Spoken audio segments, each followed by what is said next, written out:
Did it. You can see my lever list in the background. You what? For fighting games. Oh shit. Oh yeah, you had like a Street Fighter phase, right? Yeah, I did play some Street Fighter. Ah. I fought in the streets. Fought in the streets is crazy. I fought in the streets. Real life Street Fighter. Yep. One second, I'm just gonna fix the overlays. So did what's? So I actually haven't spoken to you had your dog, which is crazy, Flats. But like, did your dog poop? What's his name? His name is Gus. He never pooped. He normally, well, his mom is away right now, so he is a very anxious pug, and he was fine the first couple days, but there's also like snow all over the ground. So I think the snow plus like his mom not being home for like a week, he's probably a little bit, you know, a little out of whack. But that ends today anyway, so he'll be fine. He's a little dramatic. SVB, I haven't I mean, I heard relate. that for a long time. He's a nervous belly. Yep. Okay. This takes me a lot longer these days because now I do the YouTube stream too. So like that shit just takes forever. Yeah, I agree. Shit does take forever. It's so annoying. Sam, you do multi-streaming as well, right? Don't you? Yep. Yeah. I thought you asked me. My bad. I think everybody does. No. multi-stream. Yeah, I think you guys It's all just do. meta. Yeah. It's just meta. It's just the meta. You guys have like what streaming channels for it, or would you just put it on your main? No, I just do it on my main. Interesting. I remember a while back. This is completely not relevant, but I remember a while back, just like, yeah, wasn't it like tanking views to have your main channel be a stream channel? It did for a little bit, but then as people got used to it, and also I just changed the way my thumbnails work for each one, you know, that changed it a lot. So people can tell the difference. That's good. That's good. Yeah, sorry, I'm out of the gaming sphere. I have no All right. no conception of what's going on. Chat, hello, as you're But coming on in. I'm trust me, late, folks, so I'll that's host a why good podcast, don't worry. I'm going not quick. completely Okay. ignoramus. I'm very, very late because Gus has been on a poop strike. some water That's all I had to for me, say. Yeah, All right, get your I'm good to water go. breaks, get your bathroom breaks. Fresco's only goes so far. Get your water, get your bathroom. I'll adjust all the cams. My bad again. I was here at 11:55, and I went to check on him, and he's still standing at the back door, and I was like, "Oh, this ain't good." He's not going. It's all good, dude. It's all good. We it's not like we're on some strict schedule. We're just gonna yap. So I love a good yap. It's been a while. yeah, it's been a while. How's life? How's life for both of you? I'm Good. great. Life is pretty damn I'm good right great. about now. I've been I just running got it back. down in rank today. Oh god. Oh yeah. It's been thrilling. I've lost a bunch of games, and then at some point I just decided that I'm gonna become the Go-Man agent. So Same I as Super started Chat. playing I don't the really play Doomfist, to And be then, honest with you, so I'm and not then pushing I ass. lost another game, and then I had to play Cloak and Dagger, and I won that. Good for again. the 21 So months. I think that says something. I think you need to The switch to support support. arc. I think I've seen some crazy stuff from support players, and I'm just gonna be honest, like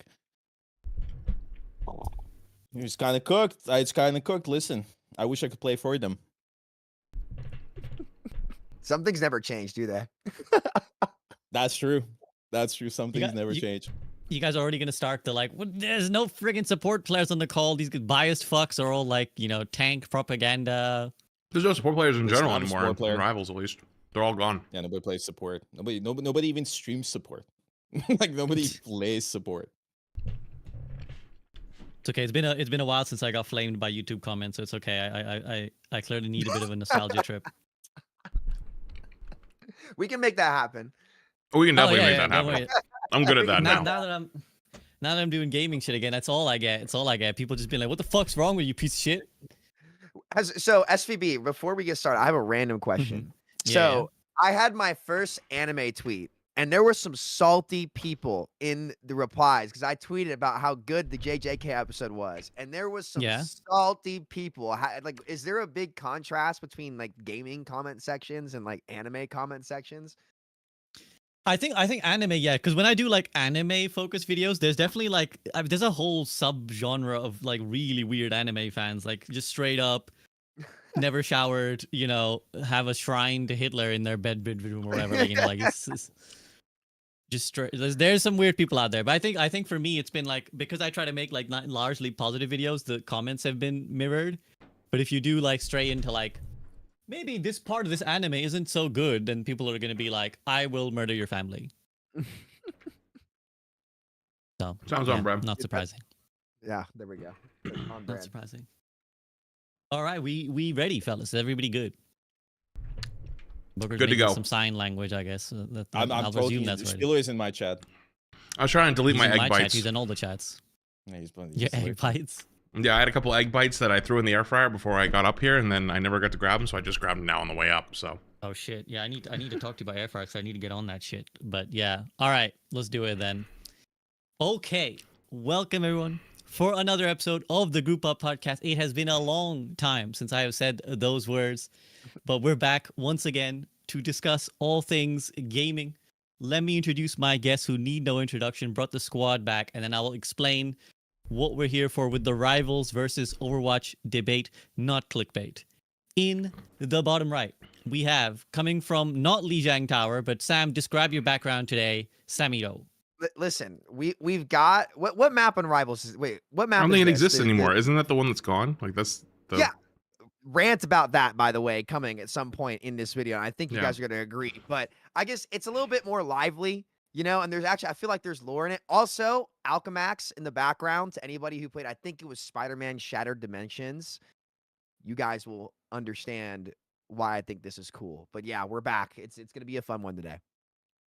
Awesome, good to have you back. In the top left, in not a dungeon anymore, released from jail, is my man Bogur. Bogur, what's up?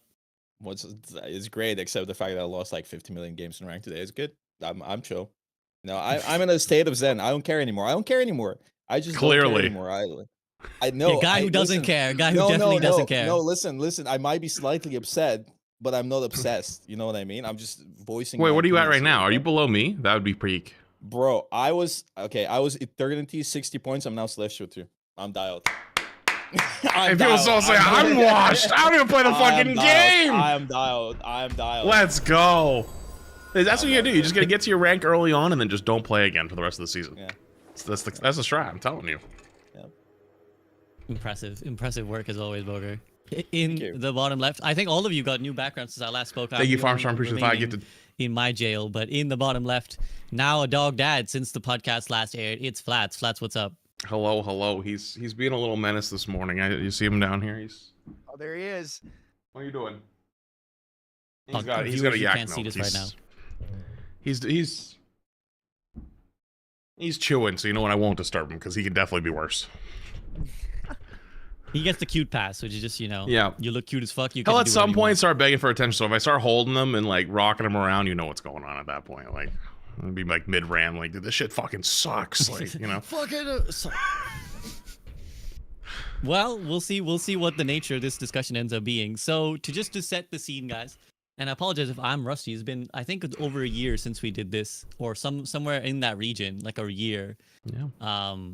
So what we're gonna do is we're gonna try to have a very constructive discussion about Overwatch and Marvel Rivals together. Because I mean, again, I've been out of a little bit touch with the gaming community, but anytime I see Rivals and Overwatch mentioned together, it's always some really petty shit. It's always some really like childish. Somebody sharing like Twitch numbers or like Steam numbers. Basically, everybody's trying to get a one up over the other. It's all a gotcha. Like, oh, look, see, this game is failing, that game is failing. But I think we all would agree that the games have been a big boon to each other. Like the existence of Rivals has really helped Overwatch. The existence of Overwatch, obviously, foundational to Rivals. So in that spirit, I want to try and discuss what are the good things about both games that they can kind of learn from each other. Like how have the games symbiotically pushed each other to higher heights? And so to that end, we first need to set the scene. So I'm going to ask my homies here to give me their assessment of where the two games stand right now. And obviously, I'll caveat this by saying that, and people are already going to be mad at me in the comment section, which is like, well, you're just doing this after Overwatch released the biggest update, but Marvel Rivals hasn't released its new season yet, and it's on a low period. So we're not going to look at the absolute immediate. We're going to look at what is the short-term future of the games, right? So obviously you can say right now I think Overwatch is a 7 out of 10 and Marvel Rivals is a 5 out of 10, but I think Marvel Rivals is trending upwards, but Overwatch is trending downwards, right? Or however you want to phrase your opinion. So yeah, where do you rate the games now and how do you see them trending in the coming months? We'll go with Sam first. Sam. I'll be honest. I don't think I've launched Rivals in like a month. I've been stuck on Overwatch. I like Overwatch a lot right now. Like, this is the best Overwatch update since the good old October 2020 patch. Dare I reference it, right? For the memes, I guess. That's the You know. bingo's already been hit, man. We're 5 Yeah, seconds listen, into we the started- what'd podcast. you Bingo. expect? Samito What'd you said expect? he likes Overwatch. Crazy sentence right there. I think we should wrap it up. I know. It's, Explain the it's something background then. First of all, No, I'm couldn't- baiting. I couldn't find my Li Shang background. I'm not gonna lie. I'll have to do some digging on that file. Hit up Bupasaurus to get it. Also, Alchemax is lit. For those of you who don't, Alchemax in the Marvel lore is freaking sweet. But man, I mean, I think Overwatch has really done a great job of adapting to what Rivals did. I think Rivals did better innovation, obviously, with like hero bans, which I know, Flats, I saw. I think maybe it was you or Bogur talking about like wanting more bans in the next season as they add more and more characters, which I think would be very, very helpful to the game. But honestly, like, I really just miss the Overwatch engine. It's hard for me to get more than 140 frames on Rivals. 6v6 open queue with bans, and frankly Overwatch's better ban system because there's no duplicate bans. Like, they took what Rivals did and made it better, and I hope Rivals can make those same improvements. And overall the games have been really good for each other. I think that it turns out there is enough room for two. And, I think that these games have done nothing but make each other better, and I hope they continue to do so. I've just been enjoying this Overwatch update. I won't get into Deadlock on this podcast because I've had a lot of fun learning Deadlock. That's been like a breath of fresh air for me as well. But no, I've honestly been playing a lot more Overwatch. I like Overwatch more currently than I do for Rivals, and I'm sure we're going to get to the reasons as to why later on, but I'll toss it to these next two guys and hear what they have to say. Thank you. That's a good scene set. I won't push you for a rating, but I'm gonna push Bogur. Bogur, I need numbers so that someone on Twitter can flame you about them. Numbers for what? Like out of 10, Overwatch, Marvel Rivals, and then explain. Dude, he just deranked 2 ranks. This might not. If you want some rage comments, this is the time to ask him right now. He knows what he's doing. He's a listen. professional. I'm a professional. This is all part of my plan. But for Rivals right now, it's not too fun because we've been playing kind of the same meta over and over again, and the ban system is clearly worse than Overwatch. Like, Overwatch ban system is very clean and there's no duplicate bans, and I like that quite a bit. And it's also quite a bit faster than Rivals. And again, with Rivals, we've just kind of been playing the same characters over and over and over again, and it's become really, really stale. So I do wish we had more bans in Rivals overall. I don't think this Rivals season is very fun. I think a lot of people would agree with me that this Rivals season has by far, maybe not been the worst, but like second or third in terms of like how bad it is. It's just also not fun with the amount of throwers there were. Now they're actually doing something about it, but there was a throwing Discord. I don't know if you heard about it, SB, a throwing website. did. People would pay bounties. There were bounty hunters going after streamers. It was insane. It still is probably happening to some extent, and it is quite annoying. And for Overwatch, I agree with Samito in the sense that right now the game feels really fresh. Me and Flats actually played yesterday. There's a lot of funny things you can do. There's a lot of new characters. I really like the new characters quite a bit. I like how the game feels as well. I like watching characters actually get punished. Like, if somebody plays in a bad spot, plays not behind cover, plays in the open, they die. And I also enjoy the skill level of the average player, even in lower ranks in Overwatch. It's quite a bit better than in Rivals. I know Overwatch a little bit older, a little bit, 9 years, 9 years, I don't know, 10 years I think by now. So the players are obviously better than Rivals players, but just simple concepts like cover, nobody does that in Rivals. Nobody sits behind cover because healing is so like such a big factor in the game. You don't need to sit behind cover because you can just out heal any damage. People don't take angles in Rivals. People don't take high ground in Rivals. People just run it down mid. And it's kind of annoying to look at because if you can do these 3 things and you have good aim, you just win every game. Like, I feel like That's like those concepts that are really basic. People don't even follow in the game. And so, if you want a more serious experience and you want a more cleaner experience, and surprisingly, I know it's crazy to say, if you want to have more solo carry potential, I would say Overwatch is way more fun. But if you just want to turn off your brain, write it down in Cloak and Dagger, heal your team, and then throw out your ult and like feel hyped that you faded like a 6-man strange ult, that's also fine. I think it's just Rivals way more casual. Overwatch right now feels a lot more competitive and a lot more fresh. And do you see that trend? Just to final thoughts. We'll obviously dive into this deeper, but do you see that trending upwards or downwards for like Rivals? Like we said, this is obviously a bad time for Rivals. But do you think they're gonna turn it around like in the Of next course. season and all that? I agree. I think Rivals devs always. I mean, there's always something to criticize about developers, but I think they do listen. I think we complained about throwers. They started doing something about the throwers. I think whenever they see that the game is going down, they do something. They change stuff. They listen to the player base way more than Overwatch did back in the day, right? Like I feel like they're way faster to address things, and I'm sure they're gonna address it in season 7. And hopefully they release a big patch notes and like change up the meta and like make things a little bit more fresh. I at no point do I believe that this is the end of Rivals and they won't do anything about it. I think Rivals is still a big game. Everybody plays it. My friends play the game, and it's just still a fun game if you don't want to take it too seriously. And I think it's really funny, especially with the ban system and a lot of mechanics that Overwatch took them from Rivals. Like Overwatch did not want to implement them until they saw that Rivals implemented it, and it worked really well. And they're like, damn, maybe we should implement that. And they did their own version, which is inherently better than Rivals. And now Rivals can look at Overwatch, be like, okay, this works. Maybe we should implement this and that, and do.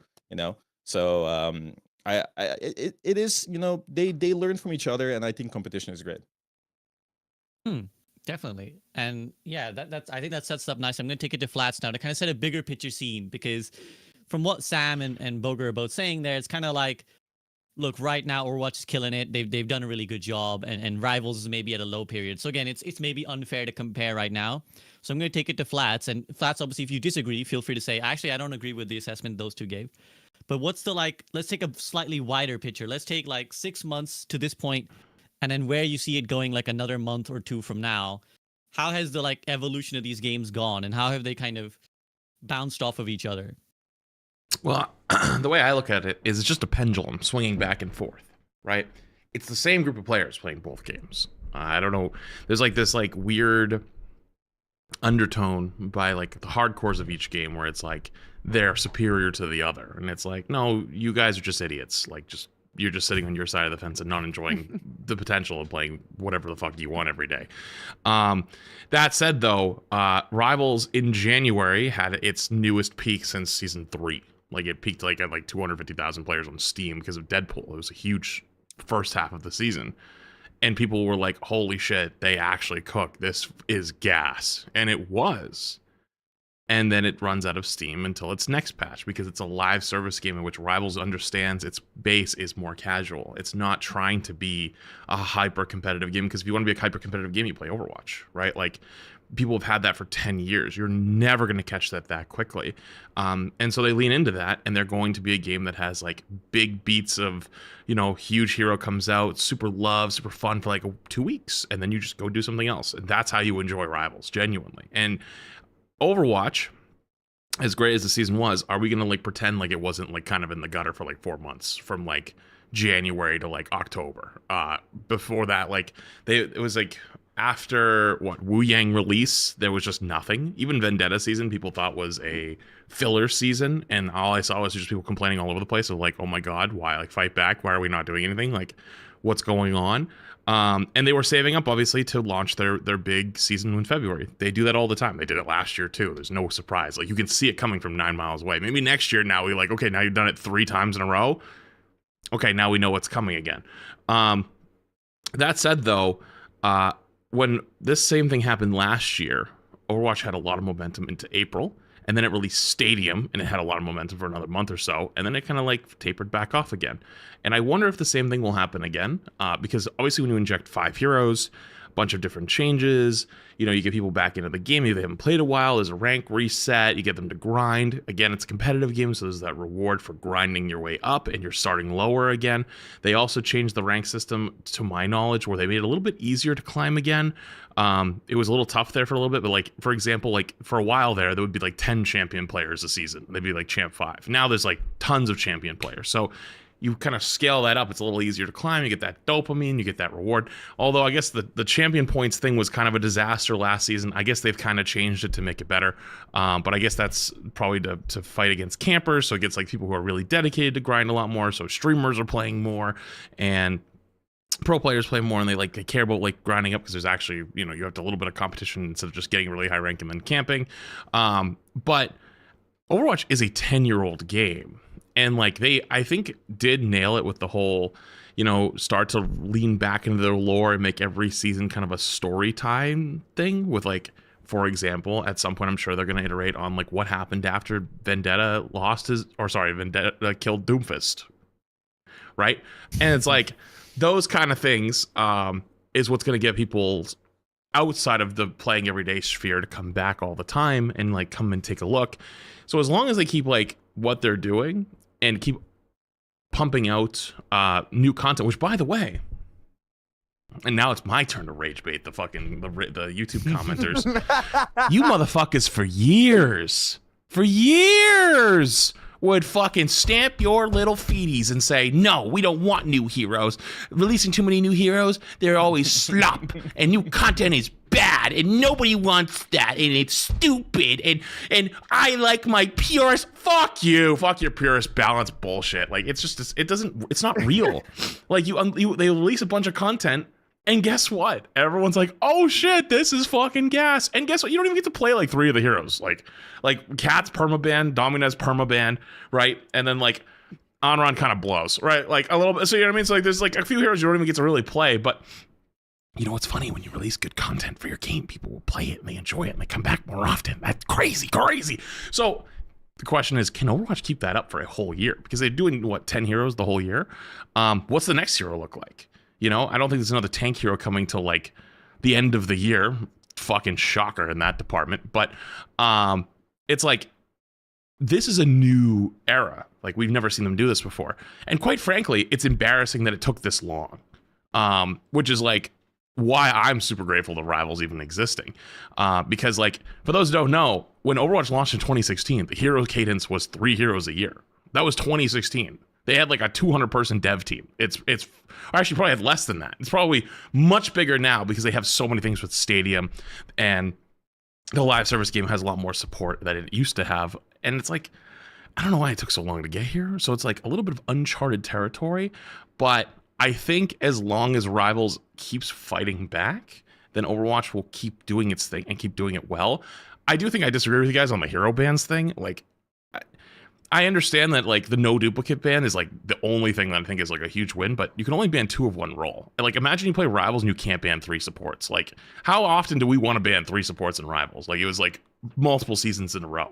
You know, it's like, oh, we wanted to ban Gambit Loki. Oh, well, guess what? They counterbanned us with like a shitty Atom ban. Now we can't ban like Gambit. That was our second ban. I'll be honest about that. Like, Rivals balancing is just way more whack than Overwatch, in the sense that like Gambit, like, I remember I explained Gambit to a bunch of Overwatch players because I was doing a podcast with Derpy, and they couldn't believe that character is real. Like, they couldn't believe that character actually exists in Rivals, right? So they're banning multiple characters from the same row kind of makes sense. In Overwatch, like, I feel like there's strength in all, like, in every row there's at least one character you can ban out. You know what I mean? Like, you don't need to target ban one row.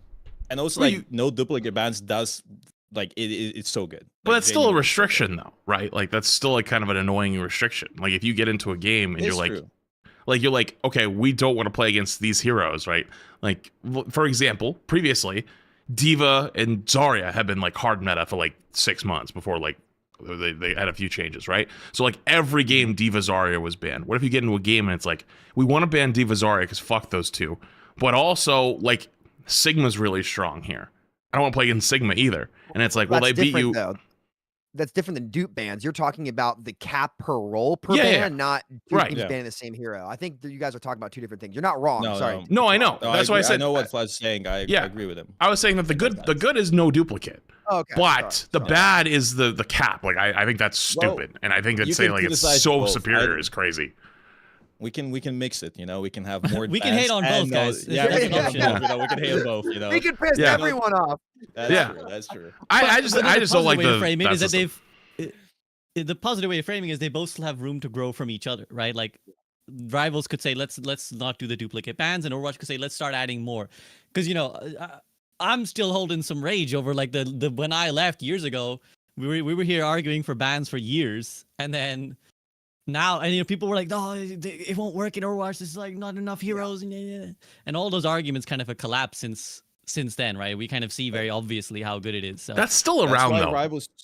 What? That Overwatch mentality, 100% is still around. Like I Yeah. see it. Like I'm not trying to flame anyone, but like they're a lot more communicative now than they used to be. So you could see like devs talking to Twitch chats, or like like they talk on Twitter or whatever it is.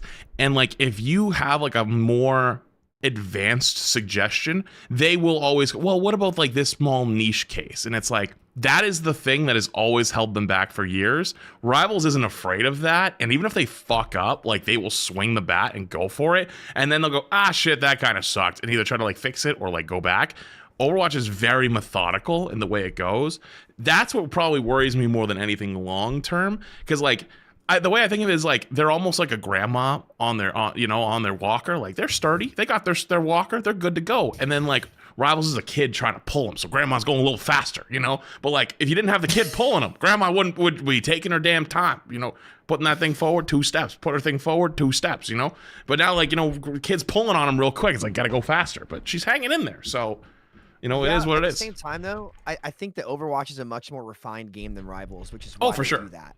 And I don't think that that's necessarily a bad thing in some aspects. Like, to challenge some of the ban discussion here, I think the main reason why you're trying to ban triple support more consistently in Rivals is because they haven't improved their gameplay loop. And SVB, this might be a good segue. This is the biggest reason why I've stopped playing Rivals.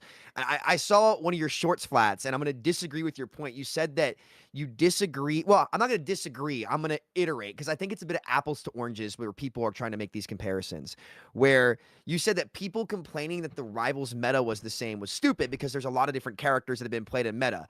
And you're right, but you are right when you say that. And I think what people are mixing up is the technicality, in that the gameplay loop and the order of operation and fights feels identical now to what it did when the game came out, in that you're sitting there waiting to build an ult, or particularly a support ult, every 30 seconds. And it doesn't really matter what support you ban. That just feels like how the fights break down, because I don't feel like there's any neutral in that game. Coming back that's to a Overwatch, fundamental gameplay issue. But yeah, you're right. Yeah. 100%. You're right. And I think the thing that they should do to fix that would make the game so much better. And SPB, this is why I struggle to tell you what's going to happen in the next 6 months, because both of these games could just decide, you know what, we're going to do this, and it could make their game so much better.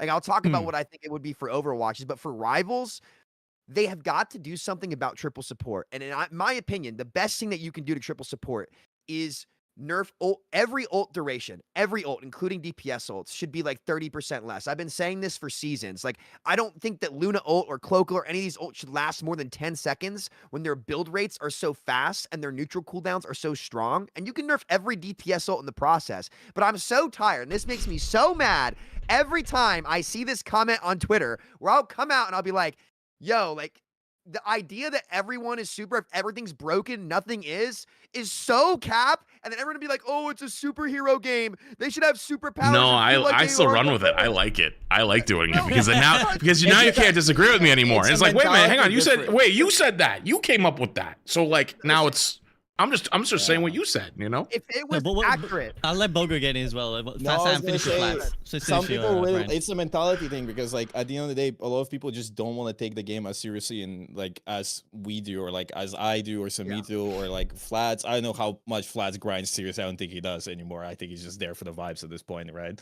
Like, and like I'm more inclined to be in the same boat as Flats nowadays, because it does get frustrating to actually face the same issues and have no neutral and play the same gameplay loop. Or you can just not care and live your superhero fantasy and run it down and spam your world every 20 seconds and just have a fun time. And that's why people really like Rivals at the end of the day, right? I'm not disagreeing with you at all. I agree that they should do something about the gameplay loop. I definitely agree that they should make it more neutral because the player base is growing. The player base is getting better at the game, hopefully, and people are getting bored because this is too simple now, right? So, but I think straying away too much from that and like going the Overwatch route and making it more streamlined and more sanitized is also the wrong way, because many people play Rivals purely because it's so piss easy to play. It is genuinely super easy. Like, Whoa, hey, you're raising some commenters. Bro, I don't care. If you have any, self-awareness, I'm right. The game is genuinely easy, and that's why. Can I be it's honest so with fun, you? because it's casual. Yeah. You want to know why it's really easy? Like, there's obviously you're right, the balance thing, but like, can we just throw that away for like half a second? Like, unlogical thoughts. Yes. It's a newer game, and it's way easier to get into a newer game than an older game. That's true. Right? So, like, if I try to get into League of Legends today, I would literally get clapped by bronze players for like 2 months, right? Because like those fuckers have been playing in bronze for like 6 years, and like the bronze player today is a million times better than a bronze player 10 years ago when the game came out. And it's like the skill floor to get into a game like Overwatch is so hard because like there's just basic knowledge, right? Like what the fuck? Like if you're walking up to a fight, right, and you're playing Winston, you're playing the monkey guy because you think he's funny, and you're like, ooh, this guy's cool, and then your Ana behind you says nothing, and they just they hit the ultimate ready button, right? We all know what that means, right? Like they're trying to nano you in, unless you have like a Genji on your team or something. Like that's like the signal without no comms, and then you walk up and you like jump to somewhere else, and they nano you, and you're like, what?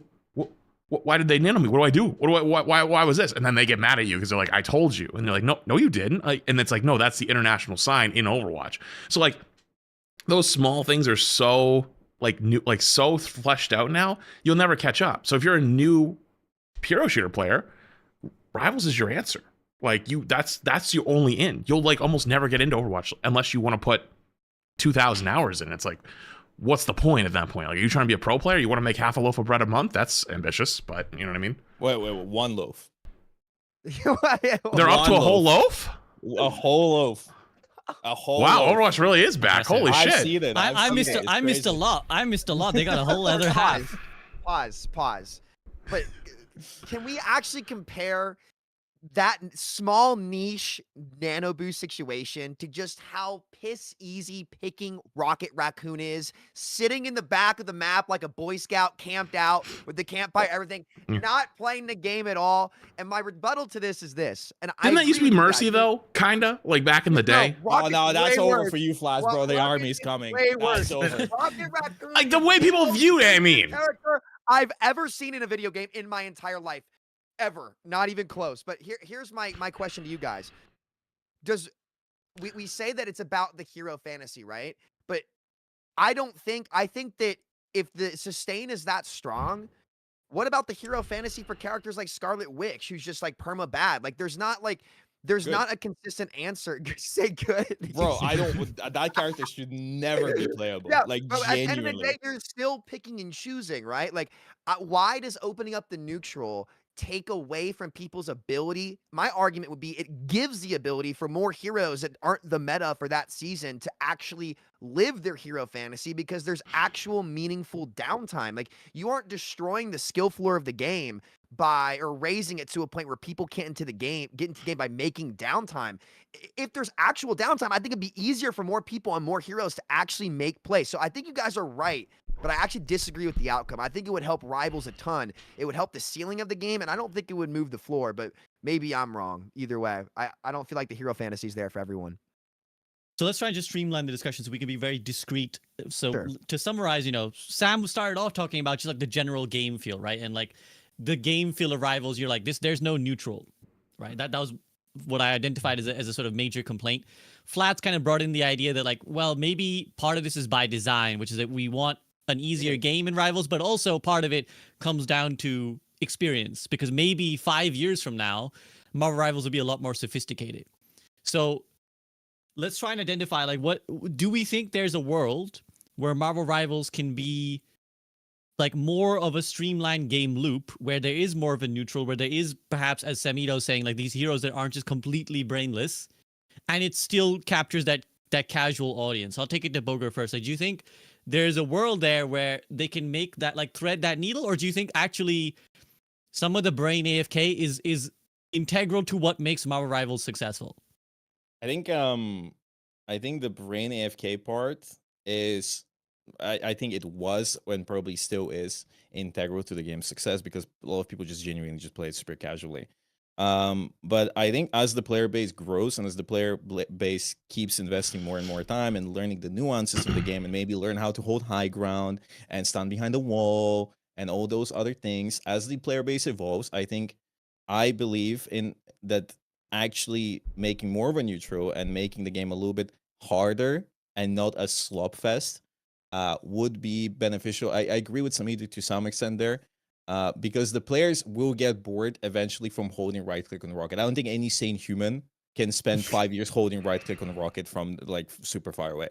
So I think actually adding some more nuances, adding a little bit more difficult to the game, adding a little bit more punishment so you can actually show off the fact that you're better at the game and you're good at the game would benefit people because it's going to keep the game a little bit more refreshing. And I think any game, free to play model that releases content as often as Rivals does, usually does a big overhaul of the systems, or to some extent, like not change the game completely, but change some aspects of the game just to keep it fresh, right? So I wouldn't be surprised if Rivals down the line, maybe this year, maybe next year, they actually kind of like decide, hey, too much healing, too much ult charge, everything farms too fast, add more of a neutral.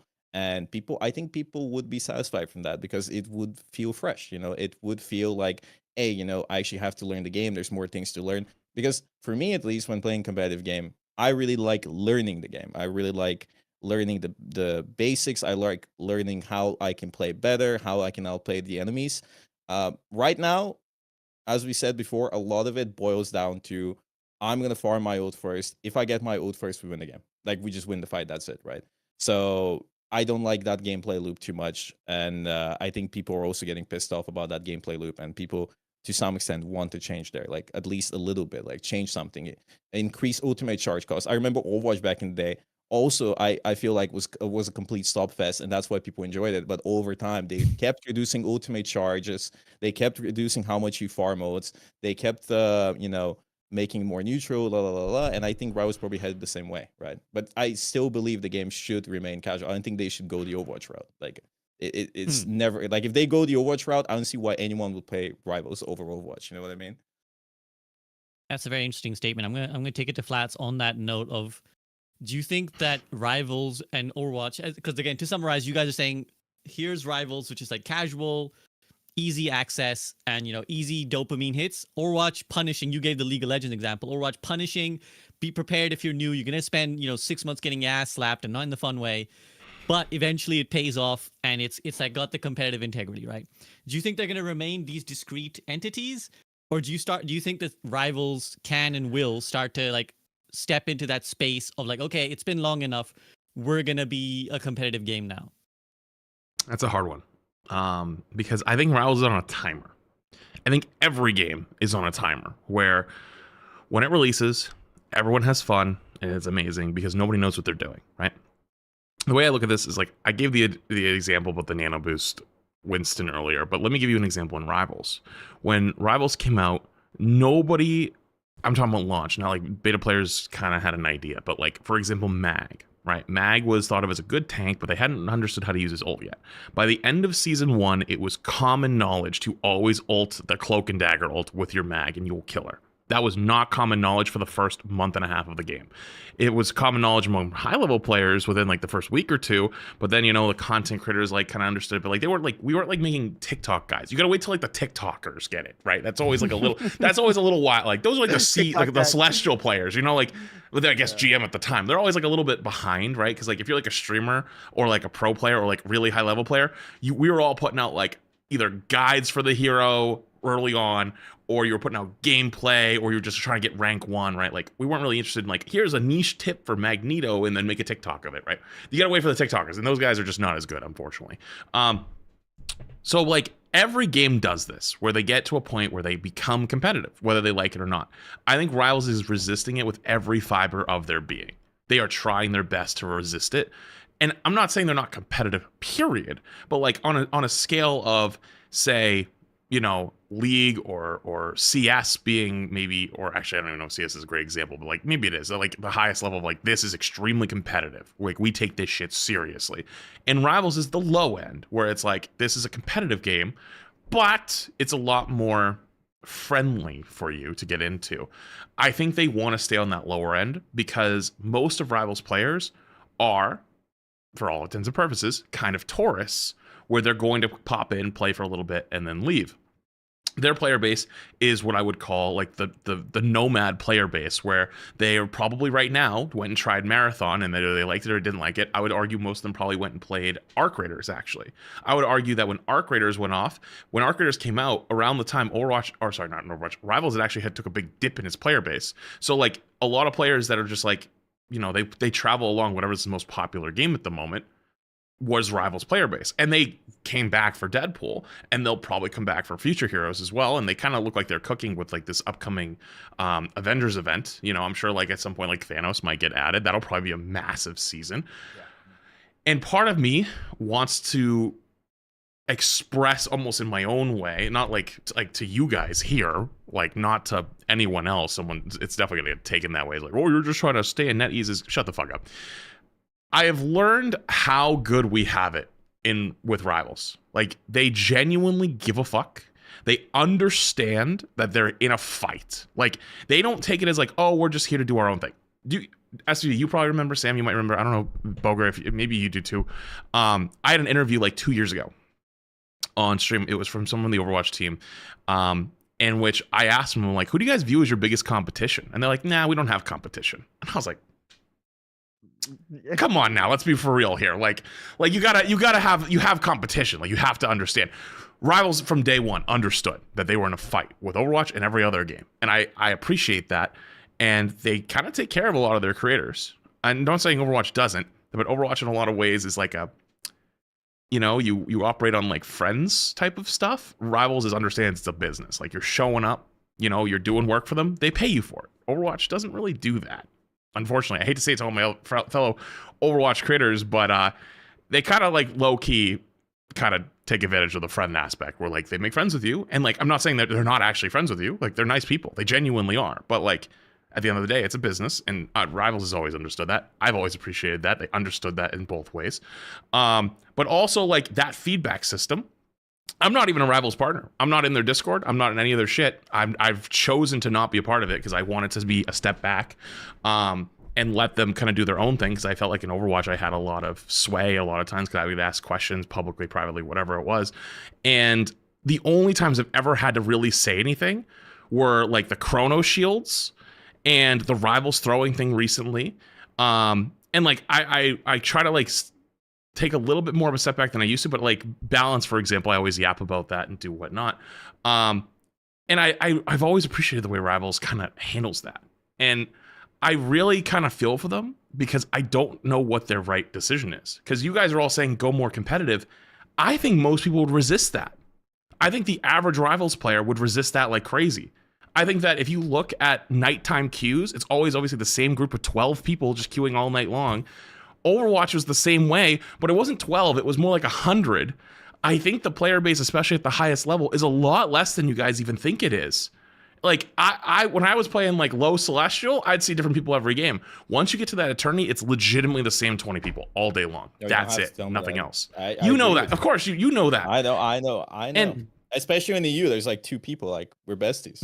Yeah, and they don't like. I'm so real with you for half a second. They did a great job with their esport. Like, they fucking dumped money into that, but it just wasn't great to watch because it's so hard. The bitrate of the stream literally can't keep up with how much shit's going on the screen. So everything is pixelated, and there's so many ultimates going off, which again, we could talk about how, you know, like maybe there's too many ults, but like pro play, they'll build them bitches in 20 seconds. The average player maybe gets one around. Right? And so like if you look at like Overwatch gameplay a couple of years, like a year ago, when they changed a lot of ult charge stuff, is like I forget, it was like what season was it? Not season 9, the last refresh that they did. Like, you sometimes weren't building, like, on certain characters like Junker Queen, you could go a whole round without building an ult if it's like control. And that probably still happens for them. And so I think for a more casual player base, they're not gonna have as much fun if they go a whole round without building an ultimate. But at the same time though, right? Like, it's like it's not competitive fundamentally. So you'd have to change the whole game. Do they really want to change the whole game for the chance that people might enjoy a more casual or competitive version? I don't think they do.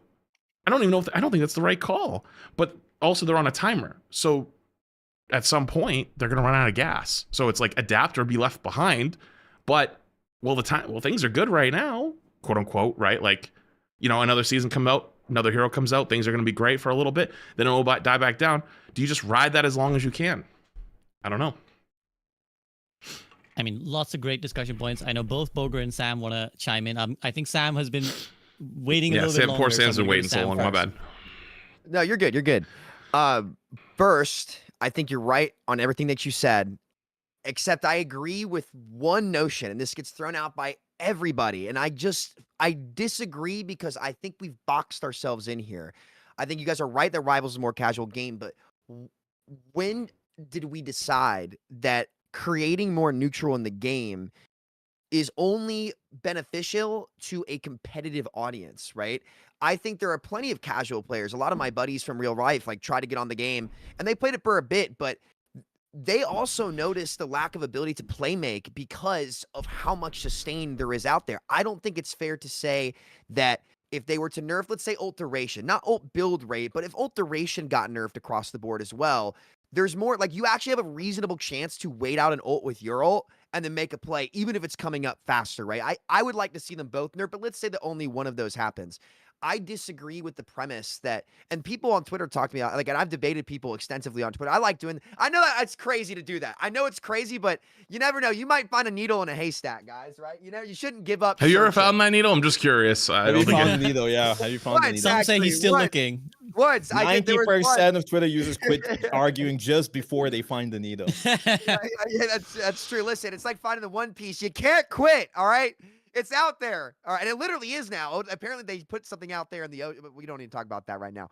But I disagree with the notion that only benefits competitive players because the way it would hurt casual players is if the skill floor and the ability to enter the game becomes higher than what it is before. But I don't think that's what would happen. I think you could still pick up Cloak and Dagger and still go through the same motions. I think you could still pick up Rocket Raccoon. And you guys are right. Rivals is definitely a much more casual game to me. Like, they're both fruit, but one's an apple and one's an orange. And it's hard you can't 100% compare apples and oranges, but I disagree with the idea that nerfing ultimates somehow only makes the game better from a competitive standpoint when that stuffing of playmaking is happening to pretty much all players, unless, like, they're dying to a Witch ult right in the open, but, they only see Witch down in low ranks, right?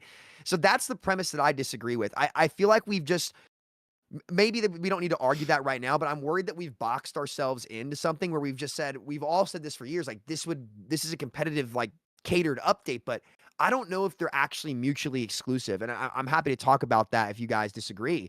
But I would say that I don't think those things are mutually exclusive. I think, Flats, you're right on your point, but I don't think that this would go against that grain. I think it actually might fit into the grain better than we might think.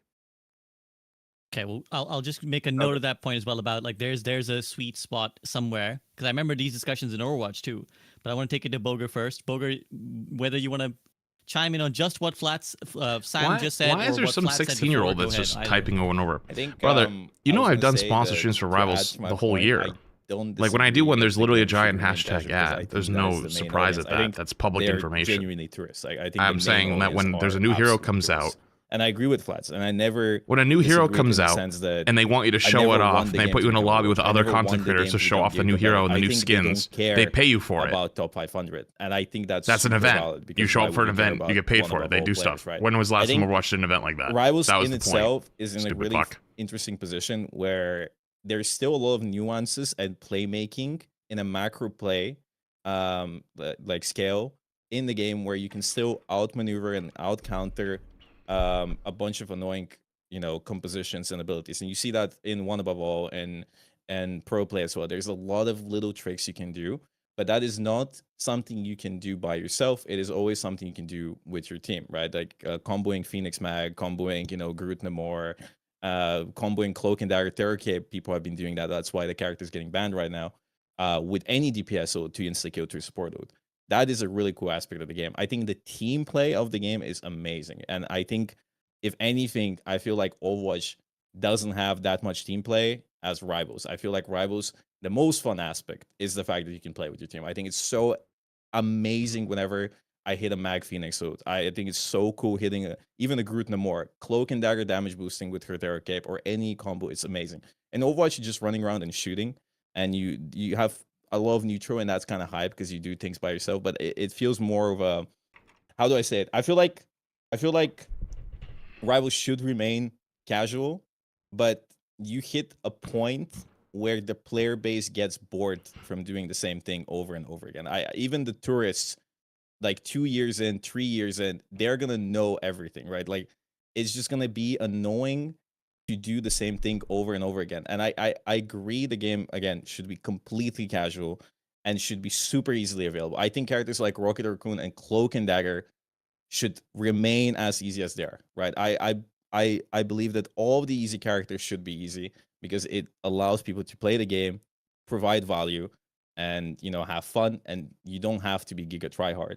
But again, all of these people, at some point when they come back in the future, whenever they play the game again and see that the gameplay loop is the exact same thing, and the same things are happening, and Luna ult is still 10 seconds, and you're still fighting triple support, and there's ult spam everywhere, I think people are just going to get bored of it. And I think people are already getting bored of it. I think people are getting super exhausted of fighting the same support ults, fighting like sitting, like, I think it's super exhausting when you level up your gameplay, but it doesn't really matter because there's this immortal ultimate on point and you just need to sit AFK. And I think that's just boring. And I think people have reached a point where they're like, I don't want to do this anymore. Like, I'm tired. Like, even I'm sure even the Rocket players are bored of it. I think, like, I just truly Nah. believe that I mean, how many Rocket one tricks have you seen? Even no damage Rocket, that guy, he has Lord and like Loki and stuff. Like, he doesn't even play Rocket anymore. Everybody's fucking bored of playing Rocket, bro. But like, my final point here is, as the game evolves and as the game grows, people are gonna grow and people are gonna know like more and more about the game. And I think the game needs to evolve with that. Like, you don't need to make it giga competitive. You don't need to cater to top 500, but you need to change something. Be it ultimate durations, ultimate charge. I don't care. Add more neutral, reduce healing, triple support. When you pick triple support, there's a reduce healing overboard. I don't care. Just do something so the game has a different loop, like a little bit different loop. So it's not the same thing of me just sitting 6 people grouped up like it's the Spartans in a turtle formation, just farming our Cloak and Dagger road. And then that's, and God forbid somebody takes an angle. If the enemy Hela takes an angle, it's GG, because your Hela is not taking the angle, because she doesn't understand that concept. Like, that's beyond them. So if the enemy Hela has some aim, takes the angle and hits 2 headshots, you die, right? And what are you gonna do? But like, I'm just so tired of the same gameplay loop. 6 people holding hands, farming support. I have Cloak and Dagger. I'm ulting. I'm going in. Okay, we're sitting there and staring at each other for 12 seconds, right? Because they have Cloak and Dagger as well. And I think everybody's tired too. Okay, I'll quickly take it to Sam, and then I want to shift the discussion. But Sam, go ahead. Yeah, just to add on to that, like, the Rivals designs themselves have so much potential as well that is just being bottlenecked by that win con of the game where it's overarching. Like, so many of these heroes are so cool and have so much to them, but they are very limited in what they can actually express right now. Like, I felt like, for just a quick example that I'll give is, like, take Iron Fist, for example, right? And I loved playing Iron Fist. Honestly, post his rework, though, it kind of turned me off the character because it was just punching tanks all game. And I liked going after squishies. I liked that hybrid playstyle that I used to be able to have. But say a support ults on point, SVB, like, if I was playing Overwatch, I could back off that ult for like 6 seconds. And if I save my ult, they wouldn't have enough time to get all of their cooldowns back before I went back in with my ult, and there would be like a 3-second window for me to make a play, regardless of what character I'm on. But that doesn't exist in Rivals. Like, it's all about like the right team up to kill through those ults, and if they nerf them by just a little bit, those team ups and combos are still really good, but you get a little bit more individual playmaking in that loop, and it completely blows it wide open. So that's what I would love to see. But I really do feel what Boger's saying there, and I hope because the characters are so cool. I want to play more of them, but I just agree. can't. I can't I sit think the there. characters are cool. I agree. Okay, well that's good. We got like a rough consensus there, but we've spent a lot of time talking about rivals. I want to bring it to the Overwatch lens now as well. And Flats, I'm going to ask you about this one, which is that you've recently started playing Overwatch again yourself. And what do you think Overwatch is learning from watching rivals do this? Because for so long we've been talking about how rivals learned from Overwatch's mistakes, right? Like rivals saw, oh yeah, Overwatch did that the other, and they know not to do that. But now watching this, like this potential stale gameplay loop. Do you think a lot of what Overwatch is doing right now is with like, okay, let's not make that mistake again? I think so. I think obviously the big ones are just like trying to lean back into their lore and give every season like a, what matters. I mean, you can see like they're trying to listen. Like that's probably the biggest thing. It's not the same as like old listening. Their old listening was like, we hear you. We're not doing shit about it though. Like that was like kind of the old way. That was my favorite. Now it's kind of like we hear you. We might do something about it. And like they have. Yeah, and they do. Like for example, they dropped the 2. And they dropped it a good time. They waited for a big update. They waited till they had a bunch of stuff fixed. And they gave a lot of people like I'm going to give this a shot moment. And that I think actually, not to be Steam charts Andy, I think it's actually a very good sign looking at the Steam chart for Overwatch, because I think most newer players are probably on Steam. Because if you think about it, I think most of the older players like myself are going to play on Battle.net because that's what you've always played on for years. If you never played a whole lot of Overwatch before, what are you going to play on as a PC player? Steam, because Steam is the best platform and it's not even fucking close. So it's like if I'm picking up any game, I always check to see if it's on Steam first. And if it's not on Steam, then I have to go figure something else out. So seeing that there's so many people playing on Steam probably means that's a lot of like either hasn't played in a very long time players or newer players that are playing on it as well. So like that's a good sign that like there's people that have come back and are enjoying it, and then it's had staying power, which is a good sign. Now, I think that a lot of that has to do with there's a lot of unique new things to play. I think that the format itself gives you a lot. There's a bunch of things to play. You can play Stadium, you can play 6v6 open queue, and you can play 5v5. Like I think like a lot of like older players that came back probably are playing a little bit more of the 6v6, and I think that like when you get to the higher ranks, the queue times are really long. But I bet if I was to take a guess, I bet the like bronze through gold like older player base that just likes to play the old Ryan Zarias, I bet those queues are pretty damn quick most of the day. And then you have like the more competitive aspect, the more competitive players, like the new gen players that like 5v5 more, that are just queuing all day long. And I think they've changed the gameplay loop a little bit with the new global passive, which opens up a lot more opportunities for like DPS to actually for everyone to have plays. Like it's the same for like shooting a tank. So if you don't know about this SVB, I'm not sure, but they implemented a new the DPS passive used to be like if you shoot someone they take less healing. Everyone. Yeah, it's on everyone. I've been playing the last couple of days. Yeah, so like the fact that it's like 30% on everyone not being a tank is kind of huge, because like you can put so much pressure just by shooting a squishy like twice, and it takes like double the amount of time for a support to heal them than it used to be. And so like you can get more kills, and it like actually opens up the fight more, and it has more impact, more individual impact, which is nice. Obviously, you still have the 5v5 downs aspects. I'm not trying to rile up Sam. But, like, regardless, though, I think that there's a little bit of something for everybody. Like, throughout the years of playing Overwatch, whether you want something brand new, you have Stadium. If you want something that's newer, that's still, like, somewhat fresh, you have the normal base game mode. And if you want the old stuff, that exists as well. The question is, though, what is Overwatch going to make any implementations of its own that jump forward? Because like one of my critiques or one of my complaints of Spotlight was every year Overwatch comes out with something new, or not every year, but everyone, like whenever Overwatch comes out with like a big thing, like a big update, there's something new, something that they've come up with, whether it's they took an old idea and put a Blizzard spin on it, which admittedly kind of sucks sometimes, or like something in general they just like come up with new. There was nothing brand new. That wasn't like, oh, we took this system from someone else and implemented, or like, oh, we just implemented this old system that used to exist. And it's like, without having a person to follow, or maybe someone to look over and copy a little bit with Rivals, are they just gonna wait till Rivals comes up with something new and then implement it in their own way and make it better, or are they gonna be able to implement their own things in the future that are like unique and interesting? What those things are, couldn't tell you. But I think that it's interesting that throughout the years of Overwatch's existence, it's been its best when it has a competitor. Like, weirdly enough, like 2016, 2018, like you had obviously to a TF2 rolling into it, and then like a little bit of Paladins. Like, they actually took some of those aspects from those games over the years, and then those two obviously just kind of died, and it kind of fell off for a long time. And now you have Rivals, and it's like back again good. It's like, wait a minute, why? They're always at their best when they have someone else to look at. So I hope that Rivals kind of like keeps implementing new things, because then Overwatch will get new things. But I'm not honestly sure. It's interesting because they're doing a good job of listening to their player base currently. But I do think they're still scared. I think they're too scared to like do big swings unless they've seen it work somewhere else first. Would you consider Perks a big swing? I'd say Perks is probably the biggest one that I'd personally. I'm not trying to get quaked on to clip this and get on Twitter. You know what I'm talking about, the Twitter Andes. But oh, there he goes. Yep. There he goes. But would you not say Perks were a big swing? Were Perks a big swing? I think they were a pretty big swing. I mean, Stadium, even you can example, is a big swing, right?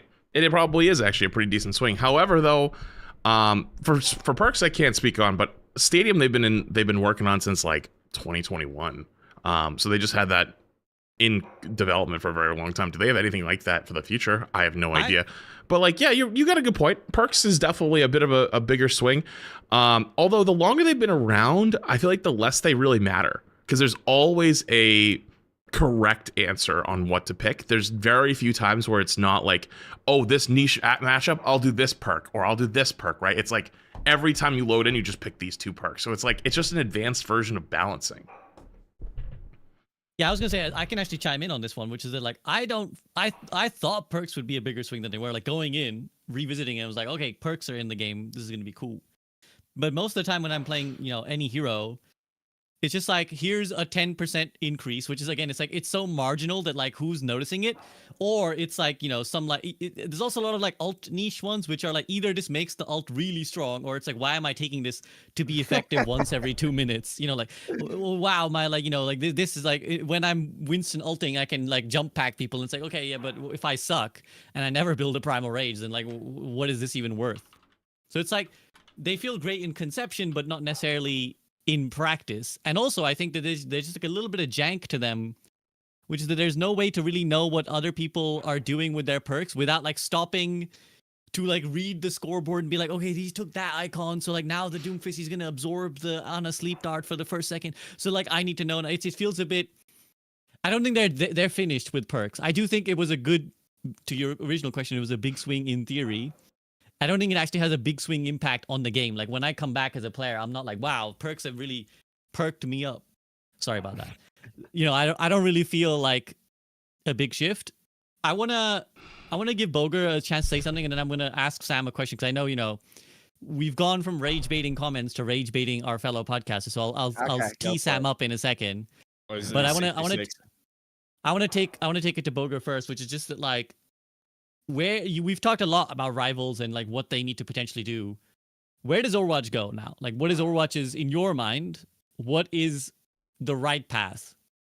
For Overwatch, my experience with Overwatch has always been they take a good step forward and then they take like 5 steps backwards. So I'm afraid they're going to do the same thing again, right? So I think Overwatch has been doing really well. I think the way I see it, they've added a lot of systems, they've added stadium perks, whatever, but it never was a big shakeup. But now that they actually came out with this new big patch and changed up the game quite a bit and released 5 new heroes, I feel like now going into the game after the year or two where they added a bunch of mechanics and a bunch of changes and a bunch of modes, I think it really made the game feel fresh, because I didn't come back really for perks, right? I didn't come back and grind because, as you said, it didn't really feel that crazy. You just have one perk that is like you do 2 more damage, and the other perk is like you sent off a nuclear bomb on the enemy team, and like I'm gonna pick the nuclear bomb, right? Like it's pretty obvious which one I'm gonna go. But all these system stadium perks, passives, whatever rows, they added a bunch of sub rows, all of it together for this new season, dropping the 2, adding the new heroes. I think it's just the game feels really fresh and feels really fun because I feel like they've been building up to this in a way, maybe thinking too much into it. But for the future, the question really stands: are they gonna fix the things people are still complaining about? Like, because one of my biggest gripes playing the game, I got to GM super easily back in Overwatch. Like I went on a 20 game winning streak. I got to GM, same fucking meta as before. Same things played as before. It's this Diva, OP, Zarya OP, Sojourn OP, Lucio, Kiriko is the same fucking shit over and over again. So I'm kind of tired of seeing the same characters being played. I'm kind of tired from, we talked about the ban system. I don't know if you guys know how the ban system looks in pro play. I feel like Overwatch has genuinely, there's a lot of potential with the pro scene. There finally we have some players that people talk about, know about. People, like they're fans of these players. Like we haven't had that since Overwatch League. They're fans. Like there's genuine fans of the game, of these players, and they follow them. But the pro scene just sucks. Like in the sense that, do you know how bans work in the pro scene? They have one ban per team, and they can't repeat the bans next game. Like it is insanity because the game has like 50 characters, and you can, like, for example, ban Tracer this game. They're gonna ban Zarya. Next game you can't ban Zarya or Tracer, and it's like, why, right? Yeah. And compared to Rivals, where you can ban 4 characters you can ban 4 characters, 4 for the enemy, and the enemy can ban 4, and then there's super text. I feel like if they invest a bit more in the pro scene, make it a little bit more fun to watch, I think there's a lot of potential. I think they should keep up releasing new characters. They said there's gonna be like 10 total, 5 more this year. I don't remember, right? And if they address some of the balancing and finally, deal with these characters that have been like genuinely infesting rank that I've been seeing nonstop for 2 years, I think that would be good, right? But I think they're on the right track. I really hope they do keep listening to community to some extent and they keep implementing things people want. Okay, Sam, is something you want to respond Yeah, right now? just Because to I've give got an other things. alley oop. Listen, Bogur Blizzard. Bogur used the word invest. It doesn't have to be money. You can just add more bands. We know it's only a Bro, loaf of bread, but like I it's actually easy. It doesn't have to be money. Give I them some watched this. options. I watched the scrims they did in Korea, and I was like, bro, they're just playing the same comp every game. Yeah. Like it's so boring, right? And I had to talk with Chad, and I had to talk with some other people, and they explained to me how the bans work. I was like, are you serious? One Yeah. ban per team. There's more characters in Overwatch right now than in Rivals. Like because of the 5 new characters they added, and Rivals has way more bans in pro play, and it's genuinely insane to me. Yeah, that's an easy upgrade. I think low Easy. hanging fruit. Yeah. Okay, well, time to Flats. You got anything else you want to add, or can I move the discussion? It's funny. I actually talked about that too when I was watching stuff, and Avril popped in my chat and was like, basically like against it. Was like, no, because I was like, you guys should look at the Rivals version because it basically forces non-mirror matchups. And it was like, well, Overwatch is a more purist game. It's like, well, you don't want to lose the match just on the ban screen. I'm like, well, I mean, I think there's a skill there too. Like, you ban out certain characters on each map. It's like, it's going to make it more enjoyable. And like, realistically, the way I look at all of this is the same way I look at content. The most important experience is the viewer. Like, does the viewer enjoy it? Because without them, you have nothing. Like, they're not...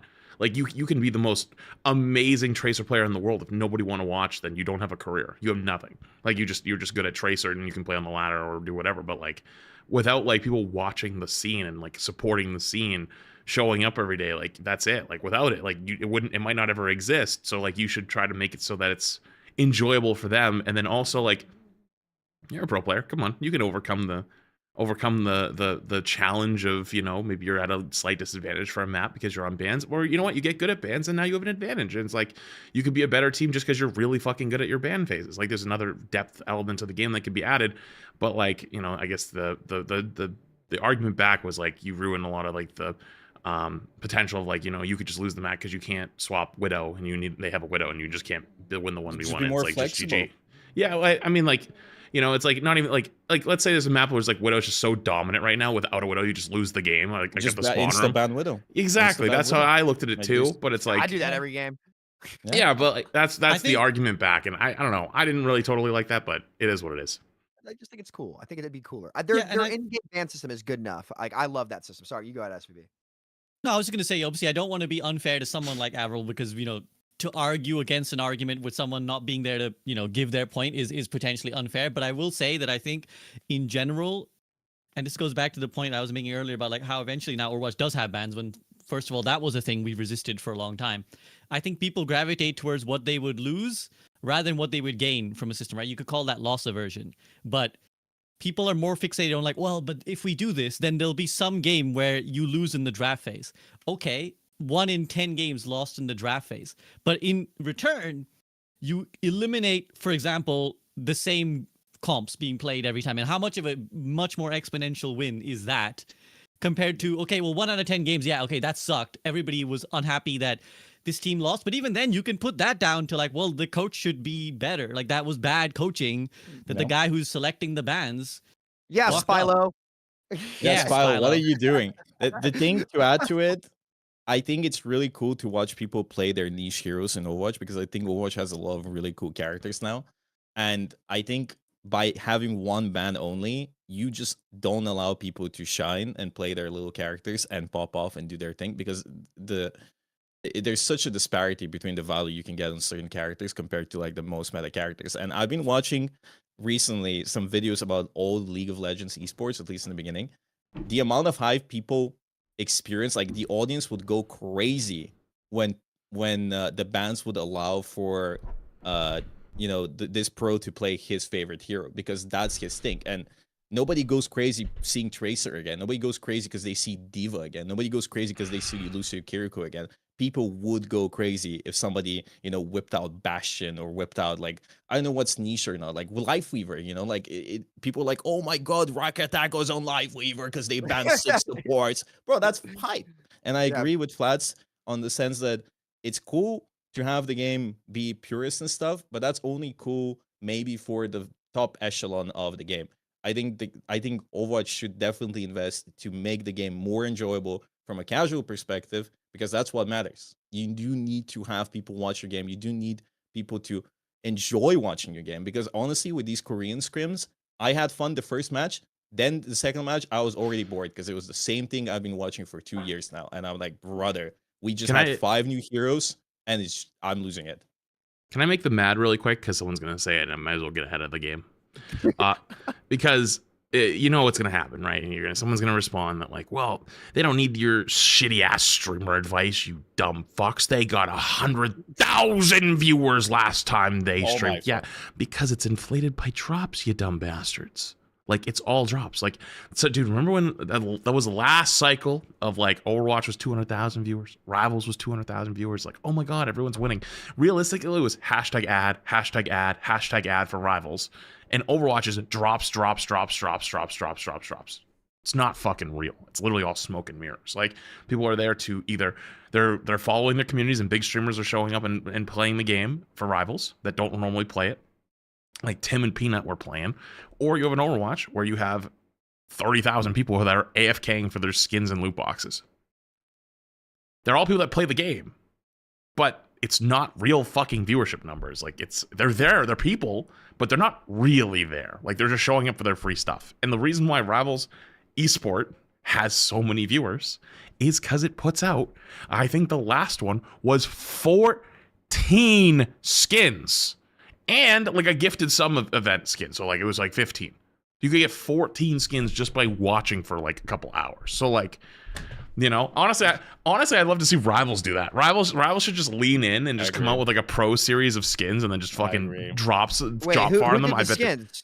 Who did the skins? Did you say Rivals did the skins? Or no, Overwatch did. Overwatch when it had its big. Crazy. Yeah, they would watch for the finals. There was 14 sets of skins. There were 14 skins. How many Mercy skins? No, I think it was like home and away for like 7 different heroes, and then there was like a special Roadhog skin. Oh, that's cool. That's cool. Yeah, like, and then there was like, did I say Rivals the first time? I might have said Rivals the first time, but like Overwatch did it. Yeah, Okay, Overwatch, okay. they were just like throwing all of them out, and like I think some of them were even older ones as well. Sprays, name cards, like there was legitimately like 40 fucking rewards by the last day because they did it over like the span of a week, and then like day 1 you only get 1 skin, day 2 you can get 2 skins, but you get 1 new one and the previous day, right? So like if you're watching the last few matches, like by the finals, you're getting new rewards and all the old rewards. So people just showed up for the finals, and there was tons of people watching, but like it's not real. So like. So before someone goes ahead of the game and goes, oh, they're doing fine without you. Shut the fuck up. It's not real. And the same thing is about Rivals, by the way. That's not. I'm saying the same exact thing about Rivals. When you see Rivals at 200,000 viewers at the beginning of the season, there's a lot of hashtag ad. There's No, it's some all drops. real. It's All not real. real. It's not real. Oh, real. It's real. You just ruined stand-up for him, Flash. It's real. Oh my god. Hey, honestly, I do gotta- if Rivals wanted to dominate the Twitch scene, they just put out the same skins Overwatch does, or like drops. I guarantee it. I bet you would see every season launches at like 200,000 viewers because people would be showing up for those farm skins every time. But the drops for Rivals just blow. So No, you don't Anyways, like that's Twitch purple numbers. reskin of Invis, purple reskin of the Human purple Torch, skin for reskin Invis was the of second best one they've ever done. Is that scary? That's legitimately the second best drop they've ever done. I think everyone was at like 10K plus viewers for that. I'm not joking. Which is like, Oh, yeah, imagine if it was a good one. Let's bring it back on track. I mean, to your point, I think there's something pretty pyramid schemey about all of that, and I don't want to be the guy who's to like everyone's gonna be like, oh, this guy's ruining the fun. But yeah, I'm a Every bit, game like, does it now. generally- That's the thing. Yeah, it's kind of like, I don't know, it feels really wrong. Like it feels like we're doing like a financial market crash, like inflating everybody's numbers. Because like at what point do advertisers realize like, yeah, nobody's fucking watching this shit, bro. I'm paying like twice the money for You would be my very ads. surprised. Actually, there is conversations about that with like a lot of the biggest streamers, because like, we're getting into that later. That's a different conversation. Yeah, no, there's something like stupid. Like, it's a very short-termism. Anyways, I'm not going to go into a larger philosophical point of like fake pumping your numbers to like make money. And then, anyways, let's go back on topics. I promised I would rage bait Sam, and I haven't yet. Okay, So here I'm we gonna go. bring it back that way. I was actually gonna say on the perks discussion to sort of set it up in a not just straight up hit him in the head with a bat. One interesting thing would have been more depth to perks. Would have been if it was in open queue format, perks would make more sense because you could have perks that lean a character more towards like one role or the other, right? So that's actually something, and here's my bingo card. That's actually something that's relevant in Dota, which is that like you have facets at the start of the game, and you get to pick between two, and usually the two facets are leaning towards one role or the other for a hero, right? Because in obviously Dota, there's no like strict role. Like a hero does not necessarily play into one role. Like they could be your carry, like your DPS, or they could also be like a tank, or they could be a support potentially. And the facet you pick would lean into like, okay, well, I want to play this game, I want to play support Reinhardt, so I'm going to pick the facet that actually allows me to like heal my teammates. So potentially open queue would have been an interesting way of doing that, like to make perks more relevant. Is like, okay, here's a big perk that actually makes her more tanky, and here's one that makes her more supporty. To Sam now, I asked the question, which is that we've seen loads of different formats now, right? We've seen Rivals have its 6v6 open queue. We've seen Overwatch have 6v6 role queue, open queue. Overwatch default has 5v5 role queue. What have we actually learned? Like, in your opinion, and I'm going to obviously open this up later to Flats and Bogur as well. Like, what have we actually learned about the format discussion now that we've had so many different experimentations across both these games? Well, what we've learned, and this is going to be a very unpopular take in a lot of people of the Overwatch community's mind, but one guy named Hawk is going to be kicking his feet and giggling right now because that man was right, and I think Frito was right as well. Everybody's always asked me like how Frito's great. I talked to him 2 weeks ago. He's great. He's chilling. I get so many people spam me and ask me like, "Where's Frito?" Like Frito's chilling. He's good. But open queue with bans is the format, and role lock has been a total failure because what I've learned with role lock, and I was one of the biggest role lock advocates, and this is one of the biggest issues with like to everyone saying that 6v6 needs role queue and role lock specifically. You guys are coping so hard. Like please get in reality. The queue times would not work. They don't, okay? They don't. It's the big reason that we went to 5v5 is that it's very, very hard to make them work. Could they do better than they did? Yes, okay?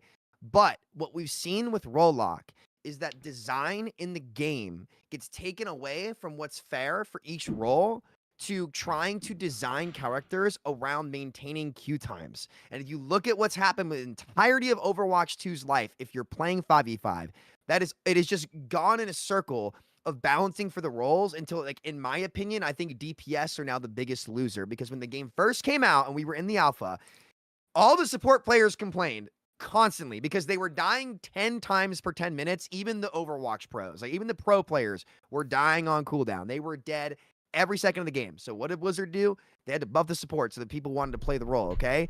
Then what happened because of that? Hey guys, y'all want to remind me how fun playing tank was for the first 8 seasons of Overwatch 2? How fun that was for you guys? Any words of encouragement? Just fucking killed me, dude. I actually almost like.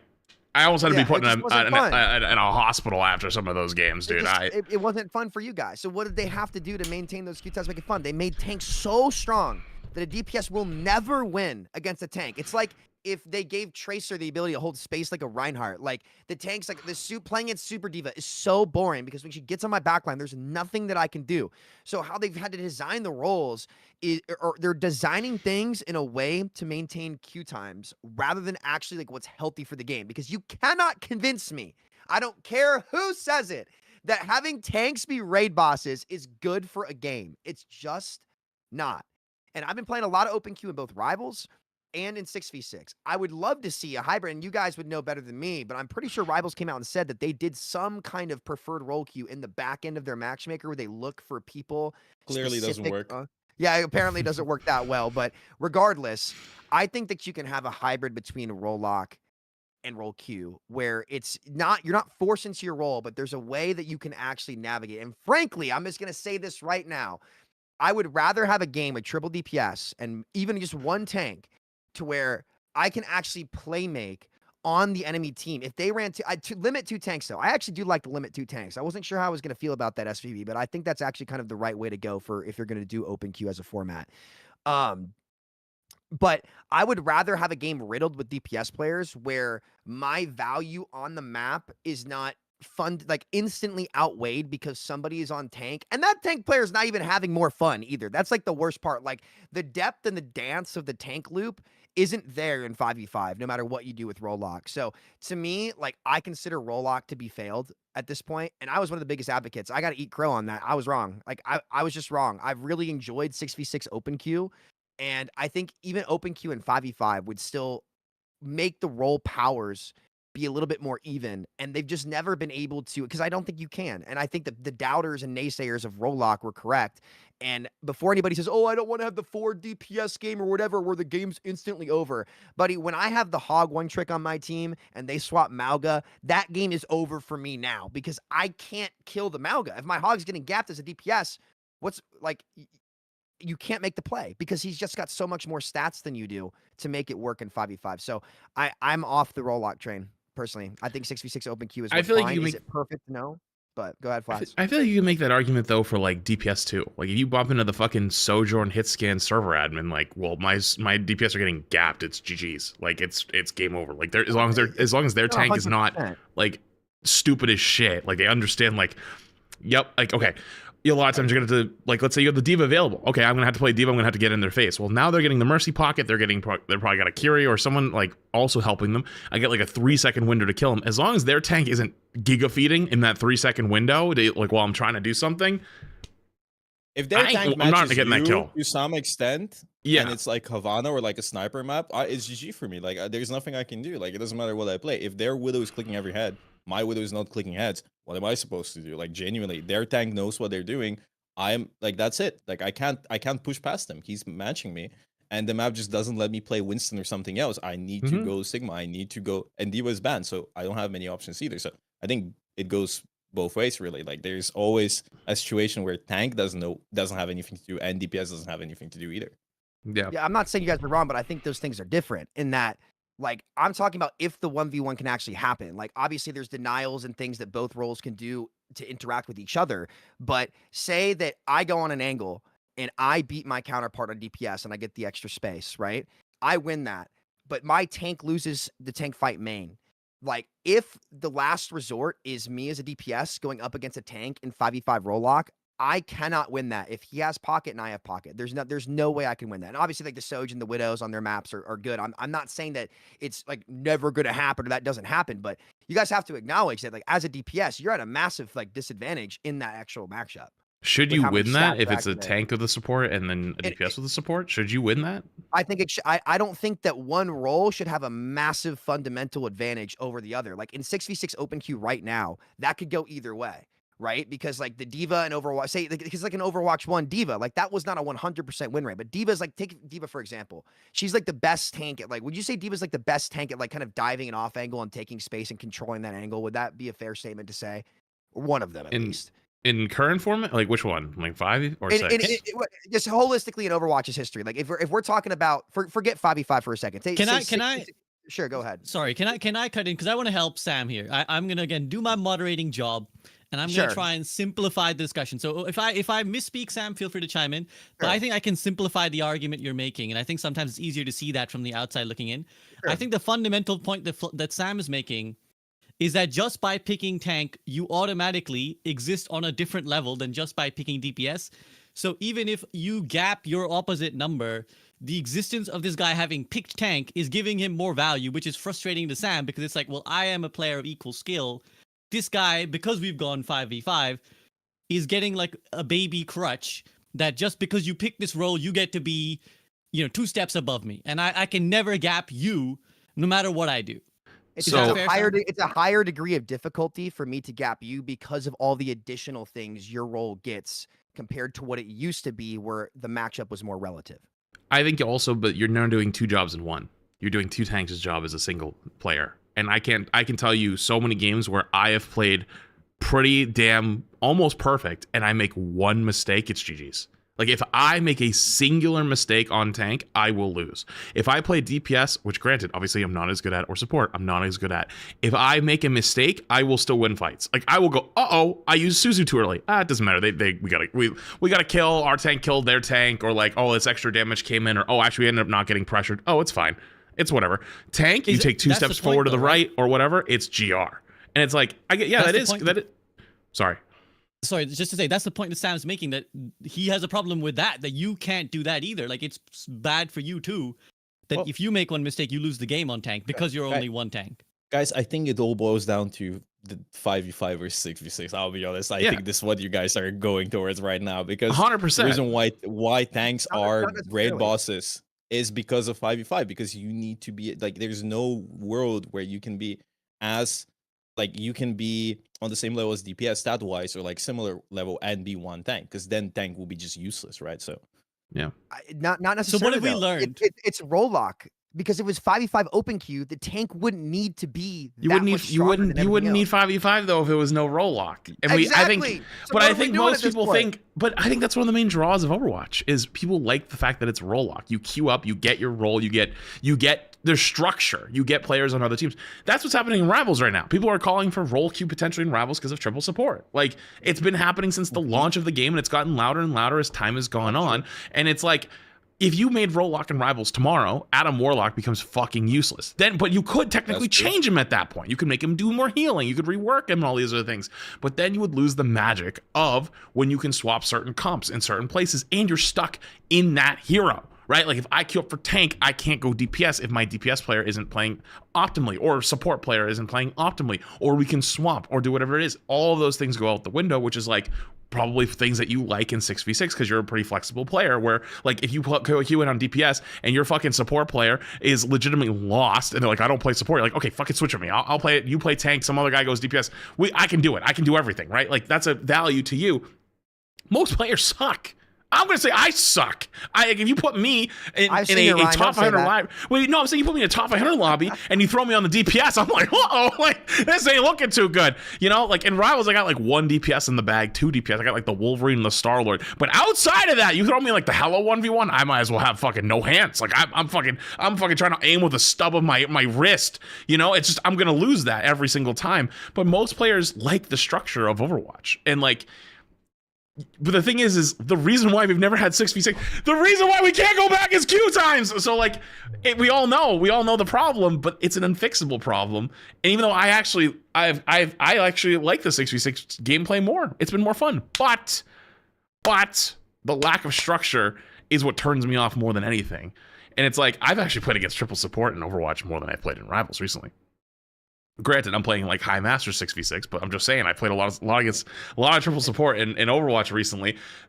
But the problem is, though, I like structure. I think most people who enjoy 5v5 like the role queue. And so to get rid of the role queue, I think is a much bigger hurdle than to ever say 6v6 should have more attention or be the main mode. But then this all comes back to the tank thing. If you made it weaker, which they have, and honestly it's been okay, but I think that's also part of the new passives as well. They have individual passives that kind of make sense, and also the global passive doing more to DPS and support, so there's more value for shooting those guys because the tanks actually get the DPS passive too now, technically, right? But overall, though, it's hard to ask a single player to do a tank role for two players in one, where they're always gonna be the first person flamed.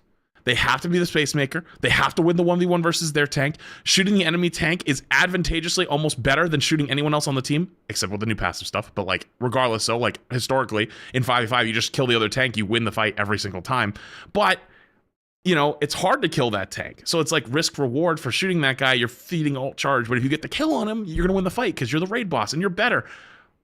But nobody plays the fucking role because it's boring as shit. If it was genuinely tank was so strong that you'd win every game. Players like to win games. If you could just play tank every game and win every game because you are that much of a raid boss, you'd play tank more often. But you don't because it's shit.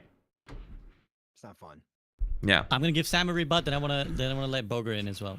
So here's my thing. One, I think I think Rivals' existence in open queue shows that there is popularity there. I think triple support in Rivals has been completely a balance issue or a lack thereof. It is a strong comp. I'm not saying it's not strong, but they've not done a good job of actually like attempting to balance it. 3, I think that if we've learned anything, like I was coping, we were all coping. 3, your job, I think the game is healthier overall.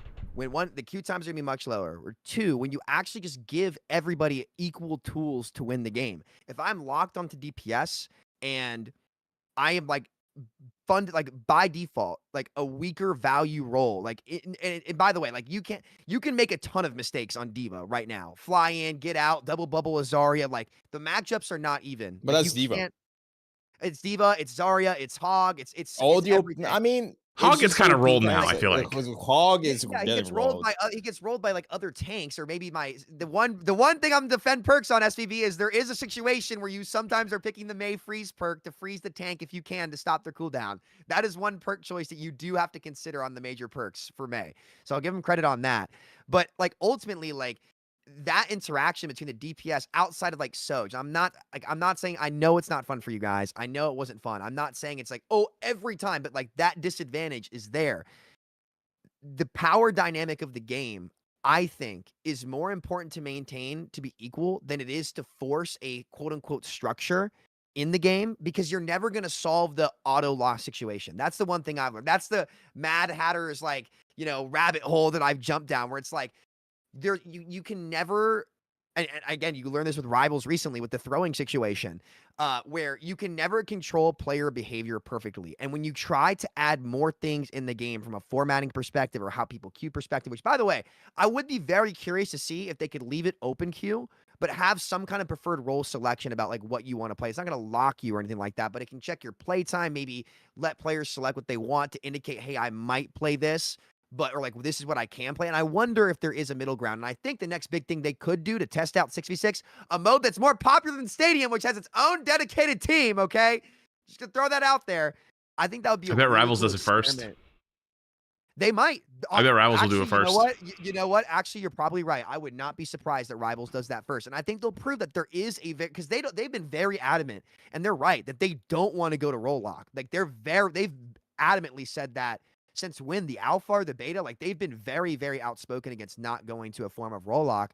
And I think after the results here are in, I think they're right. I think that Rollock caused more problems and more of a nightmare for Blizzard than it actually solved, especially with the queue times, because I just don't think there's a way to solve it. But I started rambling there for a while, SVB. I apologize. No, But it's just good. It's good. Several different points. What is Anything this, a else you want to add? podcast? yeah, yeah. What is this? Why are you Yeah, but talking? Booger, What? listen, you guys know how I can get. Sometimes it's the the train that keeps on rolling. So we got to be careful. Here. I'll give you a second to like just collect your thoughts again because I want to hear from Yeah. Bogur for a second. So if there's anything go else for that comes Bogur. to your mind that you're No. like, oh, I wanted to bring this up. Go to Bogur. Go to Bogur, the question to you, because obviously we've had a lot of discussion here, so I want to try and recenter. Have you changed your feelings at all? Having learned, like, you've played Overwatch, you've played Rivals, you've played Overwatch since it was 6v6 open queue to 6v6 roll-lock to 5v5 roll-lock. 10 years. There every Now day. Rivals. Do you reflect on it? You're like, you know what? I think this now, or I feel like at least we've learned this lesson. Like, where do you stand after all of that? Whether or not I like Rollock.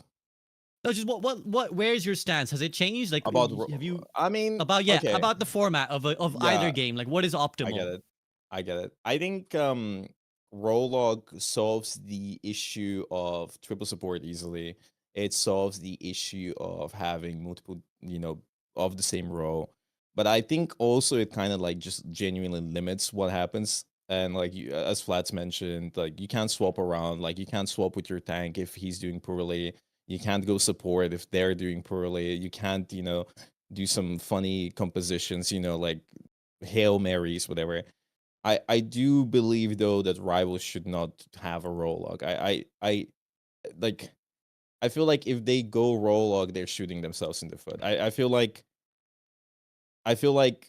having the game be 6v6 and having no roll log is what makes Rivals so fun.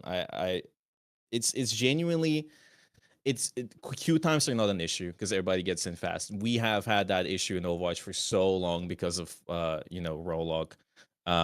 We went to roll log purely because we basically we're reaching the same point we reached with Overwatch. Rivals is hitting this big filter. It's the paradox right here. We have the big filter for Rivals, and it's triple support. Overwatch went through the same thing, and they're like, oh shit, we don't know what to do with balancing. We don't know how to change this. Let's add a roll log, right? And they added a roll log, and that just opened a whole other can of worms, right? There is positives, there's negatives, but Rivals should not follow those footsteps. They should definitely focus on nerfing triple support. They should definitely keep the game as it is. But for Overwatch, I feel like removing roll log is just going to it's going to create way more issues at this point. I feel like people are used to roll log. I think people enjoy queuing up Overwatch and knowing I queued support, I get to play support. I queued up DPS, I get to play DPS. I queued up tank, I get to play tank. And removing that after we've had so many years, we're going to just keep looping around. Like, it's going to be the same thing again. People are going to be like, why did we remove roll log? Now I need to deal with triple DPS in my team. Now I need to deal with triple support. Unfortunately, I firmly believe that there is no solution to this. There's negatives, there's positives, and you might prefer something more than the other, but there's no world where one is better than the other 100% of the time. There's no world where a roll log is 100% better, and no world where Rivals with no roll log is 100% better. There's things you like in both, and I think that's what's great. Because if you like roll log, you can play Overwatch. If you don't like roll log, you can still play Overwatch actually. If you don't like roll log, and if you just want a completely different game that has no roll log, has 6v6, you can play Rivals, right? So, it's just an easy solution to balancing issues that I feel like Rivals can solve by actually taking their time to think about it a little bit more than, I'm just gonna add 222. So it's like a timeline almost with diverging paths, right? Like we kind of have Rivals in Overwatch; they arrive at the same point. Overwatch has diverged in this way, and we kind of don't want to mess with the timeline now. Not to channel your Doctor Strange, which I know you're notorious for. I'm opening a portal. Can I ask Bogur a question? Yeah, go for it. So, Bogur, do you think that Blizzard could swap the pro format intermittently every year and do something slightly different between like a 6v6 open queue or a 5v5 roll lock? Or do you think that they should always stick with the same format that they're on right now? Or do you think there's any room for flexibility on that? I think changing the format completely every year is going to cook people's brains. I'll be honest. I think you can try it and stuff, but people have been playing 5v5 or Rollock for so long. I think shaking up the game is great, but I think changing the core structure of the game is always bad. I think doing what you said here and just completely changing it to 6v6 and whatever else, I think is just, it might work, it might be fun, but it's such a convoluted it's such a convoluted issue. Like there's a reason why it's 5v5. There's a reason why they moved away from 6v6 and Rollock, and it's just so complicated. It could maybe work, maybe, but I don't know. I don't know. Like that's the thing. There is no right answer. I firmly Pelican, believe thank you for the donut, there's by the no way. right No answer. message though. I appreciate you. think Much love, we've man. been genuinely sitting here looping about this discussion for the last 10 years. So it's been Sisyphus, not Sisyphus. I'm sorry. Like we've been sitting there and discussing it, and like two philosophers and just or four philosophers, the four horsemen of the apocalypse, just discussing the same discussion over and over and over again every year. And there's no, I don't believe there's a right path. I don't believe there's one way to go. Yeah. It feels a bit like, do you prefer cats or do you prefer dogs kind of I situation. agree. where I it's just agree. Like, I agree know, with we kinda- Sam. I agree with Sam with a lot of the cases. Like I agree that the game could be more fun. I agree the game could be more interesting. I agree that having the it is ridiculous that tank is a raid boss and still unfun to play, right? But at the same way, like if they go back and roll back a bunch of stuff and change the game all over again, people are gonna be mad again. I'm gonna be honest. I think people are gonna be again mad. I think Oh, they people are will. gonna be They like, will. yeah, and I feel like they just need to stick to one thing. Like they need to make up their mind, and I think they have.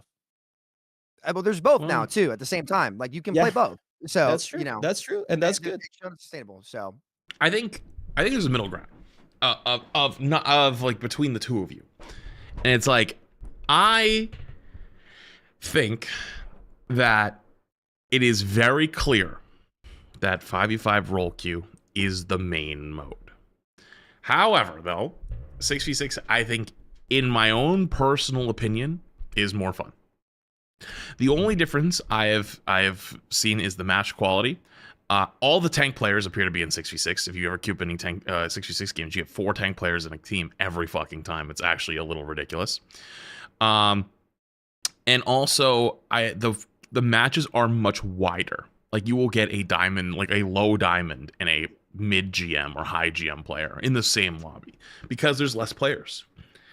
I think that if they wanted to do a good faith attempt, they could do a fun spin-off season where they just literally flip the two with where they are and make very clearly 6v6 is the main mode of the season. And with that, I think they should do roll queue. I think they should give roll queue a season because I think that we're too stupid as a community and a player base. We are genuinely just dumb bastards and forget how long those queues are. And that they should be like, this is the season of 6v6, and they put out a couple balance patches for 6v6, and basically are like, you know, maybe they can even correlate the season story with it, with the battle passes and whatever, and they encourage people to play the game as it used to be with like tank duos and combos or whatnot. And then we all play it for a season, and we sit there in our 10-minute long queues, and tanks get insta queues, and then we all go, man, this kind of fucking blows, and then we flip it back. Or there's the other option where it actually ends up being somewhat kind of enjoyable, and people go, wait a minute, this is actually kind of fun. But you obviously don't take away the 5v5 roll queue as well. I think it'd be obviously a little bit more risky, but it'd be a way to test it without breaking the whole system. But like realistically, at the end of the day, it's just genuinely queue times because nobody wants to play tank. And in Rivals even, where I think tank is actually more enjoyable than 5v5 Overwatch, because 5v5 Overwatch is fucking dog shit for tank. You know, like I understand that it will just never happen. It's not possible, you know? And so it's like we're gonna sit here and go back and forth. There's only two options. There's open queue 6v6, which is inferior to roll queue for most players, or there's 5v5 single tank, which most people also don't like, in which you have to have it do 2 rolls at once. So it's like, what is the answer? Maybe, like Sam was saying before, a soft roll queue format with 6v6, where it's like you select you want to play tank, or you select you want to play DPS, or want to play support, and then it's open queue, and then you can flip around if you want to. Will people abuse that for faster queue times? I bet it's an almost guarantee. If you select tank and then queue up, you get an insta queue. But if you queue DPS or support and you queue up and it's a 10-minute queue, people are going to take advantage of that very, very quickly. So it's like, what do you do? There isn't really like a true answer, because in my personal opinion, Overwatch is an amazing game if you are not a tank player. If you play DPS or support, it's actually a phenomenal game, if not the superior game. If you play tank specifically, I think Rivals is better for you. I'm gonna take it to Sam in a second. I like Go two ahead, cakes. Yeah, Sometimes I want to play 2Ks. 5v5 row queue. Sometimes I want to run around and, you know, have 5 million like healing per second and have, you know, like crazy compositions. No. Can I ask you guys a question know- real quick? Oh. Sorry, this is I'm rebuttal. gonna, to I'll Flats. just make a really quick dumb point, and then I'm gonna take it to you. Yeah, you go What ahead, they you go ahead. what they could have done, instead of just completely removing the two, they should have just been like, okay, now when you boot up Overwatch, the first thing on the screen is like, do you want Overwatch 1 or do you want Overwatch 2? And you click Overwatch 1 and it sends you to 6v6 land, where like that's the default format. Then you click 2 and it sends you to 5v5, and then you don't have to do the like, you know, then you don't have to like have this is the main format or not. It's like, this is Overwatch 1, this is Overwatch 2. But anyways, that's redundant, because that's not now. They're not gonna rebrand. Actually, guys, we're bringing the 2 back, and that's 5v5 now. Overwatch. Okay, go ahead. Go ahead, Sam. Too. I guess so. Exactly. So, Flats, to ask you a question to your statement, you said that you like playing tank and Rivals more. What would you say the reason for that is? Would you say that it's because there's way more healing and you get to be up in the fight more, and that dance is there more, where you can control the fight and the role is more? I can answer that as well. Yeah, Because go ahead. I think 6v6 tank is way more enjoyable. I think in Rivals it's really enjoyable to have a second tank to do stuff. Yeah. Because I think in Overwatch, one of the most infuriating things to me is what Flat said. I need to do everything. And like, there are situations where I need to sit on point, but also dive the backline. That's not happening because there's one tank. In Rivals, 2 tanks, 1 can dive, 1 can sit on point. And I enjoy that. There's way less stress on me. And I think Flats will also agree on me on that. That's my point, at least. Like my perspective on things. Okay. I guess because my question was like, were you guys gonna say that, or is it just like the healing numbers themselves being able to dump in, or is it like the actual gameplay loop where you have more dynamic options? It's both, for to you, sure. Flats? It's definitely both. Like, I mean, like you can actually sustain in a fight. Like, if you like, let's say you win a fight, right? Like in old Overwatch, when you won a fight, what did you instantly do? You ran up and took space. Today, it's actually a little more difficult. You still take the space, but you're a little bit more scared, right? Like, let's say like Ruse 66 second, right? You win first point, you wipe them, you go all the way up. You want to like kind of like hold the spawn door a little bit, but you're not like jamming the door like you used to, and you had to like push them out. It's kind of like you're just like poking that corner a little bit. If this is like, and you're on a dive tank, if you're on a dive tank, then you're set up like in the middle, and you're just like poking, waiting, because like you can't do that anymore. Like, it's one person's gonna push the cart. It's probably a support if you're lucky, or a DPS is pushing it. And if it's a DPS pushing it, well, then you only got one person holding the angle with you, which isn't a whole lot of pressure. And so you can't actually take that space and hold it. Rivals, you absolutely can. Like, you can push all the way to that fucking next choke and then back away using your abilities, like slowly with healing, and you force them to like take that away from you. And if your DPS are actually hitting shots and like kind of off angling, they get a lot of value by holding up with you as well. And it feels more like what I would think in my mind as a traditional hero shooter, where tanks are making space, they have impact, they have big ultimates, but like they don't do a whole lot of damage. But like, that's kind of what they're for. They're there for the support ult charge. They build their own ult, which is very impactful. And then depending on what tanks you're playing, like they're marking off angles. So like, you know, if they're having like a solo flank hella, like you will go duel them on certain tanks, right? And like you will win most of the time. Don't get me wrong, you can lose, but it's almost like you say in Overwatch, like you're gonna lose almost every single time. You can lose in Rivals, but it's not that often. Like if you have like a Thor taking the flank on a Hela, like you're probably winning that, right? Like the Thor is probably winning that 9 times out of 10, unless that Hela is just the GOAT and they just hit every headshot on you, right?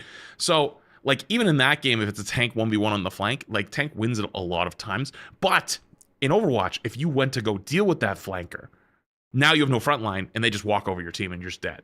In Rivals, though, you have that other person that's sitting there. They are Like they are the wall. And like, yeah, they're not gonna like keep them all at bay themselves, but they slow them down just enough for like that fight to finish and for you to return, right? That just kind of like always felt like what it was. And when I played a few 6v6 games with the Emong, right? And the amount of times I got out at 1 HP that I never would get out at 1 HP before, like it just felt like everything kind of like made sense again. I was like, wait, this is like how the game feels right. Like you go in on Winston, you pressure a little bit, you drop bubble halfway through the engage, right? You save it a little bit to block cooldowns. Bubble dies, you jump out, right? That's not how it works in 5v5. You all in and you try to kill someone and probably die. Or like you jump in, hold a spot, and then like you're like behind a wall trying to keep them from pushing onto you, and then like you survive long enough to either get your bubble back again, or your DPS have taken an angle and killed someone, or your supports are now in a spot where they can like pressure / heal you, right? It's not about like engage, make space, back away. Engage, make space, back away using your abilities, using your cooldowns. But it does make sense in 6v6 Overwatch, but not every hero makes sense in 5v5 Overwatch. Like D.Va obviously is a good example. Makes perfect sense in 6v6. Zarya is another good example. Makes perfect sense in 6v6. And Rivals, like a lot of characters, like even if they don't have like great synergy, work well in ranked, right? And I don't know if that would be true in Overwatch as well. Like I don't know if like Winston Ramatra is going to work very well, but like in Rivals it kind of does. Like you can have like that one trick Hulk and you're like, okay, I can play like a bunch of different things here and it works okay. You could have that one trick Penny and it's like, that's probably not going to be very fun, but I can play a lot of things to work with that guy, right? You're almost never just like fucked from the spawn room from most picks of tanks as long as you have 2 of them, unless you're playing at the very highest level and you're playing like, I don't know, you're playing like fucking Angela Hulk. Like now you have no front line, you're probably dead, but anyways, though, like it just feels more right. Does that make sense? Bogur, any thoughts on any of this? Is it's just nice to have like somebody seasoned tank like, player. Yeah, it's just nice to have a second guy next to you, like because like, the way I see Overwatch right now, once I start getting to like GM4, which isn't champion of course, but I started getting into higher tier lobbies, and it was the beginning of the season, so a lot of people were in GM at the moment. Bro, the game just felt like Valorant. Like I'm gonna be honest with you, it just felt like Valorant on steroids. I peak for a millisecond, I die instantly, Yep. right? Like if I peak at the wrong moment. There's a lot of situations where my attention needs to be split. I need to deal with a flank, but I can't because then there's no front line. I need to sit on point, but I can't because I'm diving their backline, right? Now we see 9, we lose the game. That feels horrid. It feels so bad to lose the game because I either need to choose to sit on point or dive the backline. There's no in between because the squishies can't sit on point. Question. Yeah. Do you think that if Overwatch changed its payload mechanic to be how Rivals is, where you cap it and it pushes, does that change things? I think that Yes. that'll be good. It actually Yes, does. The amount of I think that's a C9s good I've seen change. recently has been ridiculous, actually. It's kind of funny. Sorry to cut you off, Bogur. Continue, but that popped in before I forgot. No, Go I ahead. agree. I think the payload mechanic is definitely better in the Rivals. I like the fact that it pushes by itself, and then I like that you kind of have to cap it, right? Either way, I agree with Flats on basically everything. I find there's nothing quite as stressful as playing tank 5v5 in Overwatch. And even though it could be fun because you're a raid boss, once you get into high elo lobbies, it's not fun. It's just not fun. I make one mistake, everybody's crashing out on me. We lost the game. It's just really tough. It's really rough. On Rivals, it's just nice to have somebody. It's nice somebody to know that somebody's holding the angle. It's nice to know that somebody's pushing. It's nice to know that somebody's diving. There's some synergy, and that's why Rivals is more team play oriented. Like that's why like the team matters a lot more. It's about making plays together and comboing and doing stuff together, and that is more fun for a tank player. And I think in Overwatch everybody's a DPS. Everybody's a DPS. Tanks are big beefy DPS. I think supports are DPS. DPS are DPS. In Rivals, tanks, even though they can win the 1v1s, they're not really DPS. Like some tanks do more damage than others and stuff, but the DPS are the DPS, the supports are the supports, and tanks are, tanks. It feels like it's scary to approach them, but you won't die instantly just because the enemy team is playing like Zarya and she's full charge and you just get fucking beamed, in the ass, right? Even And micro missiles with the spread, like the yeah, Titan D.Va spread. micro missiles, right? But like again, it's just a really tough situation to even discuss. I think for tanks, it's really unfun to play 5v5. But I think supports, for example, have way better time in 5v5. Maybe I'm wrong, maybe I'm not. I feel like they enjoy the game a lot more. I've seen a lot more support players since the game became 5v5. They've also buffed support. They've also changed all about support. But I feel like support is really fun in Overwatch, right? So I don't think there's a right answer, but I have to be biased. I do enjoy having the second tank. I do enjoy having the tank synergy. I do enjoy Ryan Zarya, Winston Zarya. I miss that. Winston Diva. I think that was cool. Now it's just you're playing kind of a big, juicy DPS. And I don't enjoy it too much, you know? I What you're do saying is you're just, wonder. like, a romantic at heart. You just want to hold someone's hand. Yeah, a little bit in the yeah. middle of the I'm game. lonely. I'm lonely. I do wonder if changing the payload mechanic would help tanking in 5v5 if they did something that Rivals did. It's something to think about, I guess. Who knows? Maybe it Yeah. will. I wonder if that discussion's happened. Gotta wonder. Maybe. Sam, last thoughts on just your summary of like what you felt in the formats, and then we're gonna move on to another. It topic. shocked me how much I've enjoyed open queue, particularly with bans. Though I guess, you know what, to be fair, I would have to try roll lock with bans in 6v6 as well. But the queue times concern me. I think open queue is way more approachable with a limit 2 and bans, and it shocked me as to how much I actually have enjoyed it.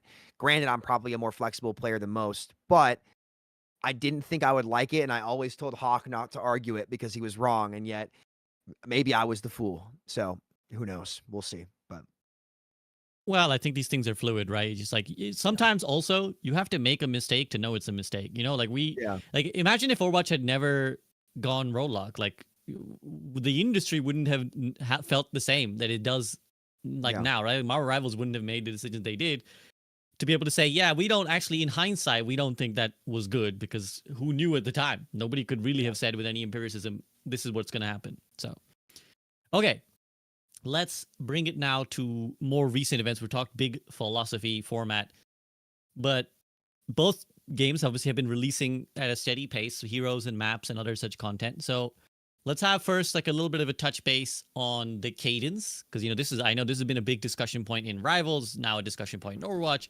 Like, what is the right cadence of release, and how much can be compromised on potential quality and polish versus frequency, and then we'll actually talk about like what is the quality of some of this, like how much have they been hitting it right, both games. So first, big picture.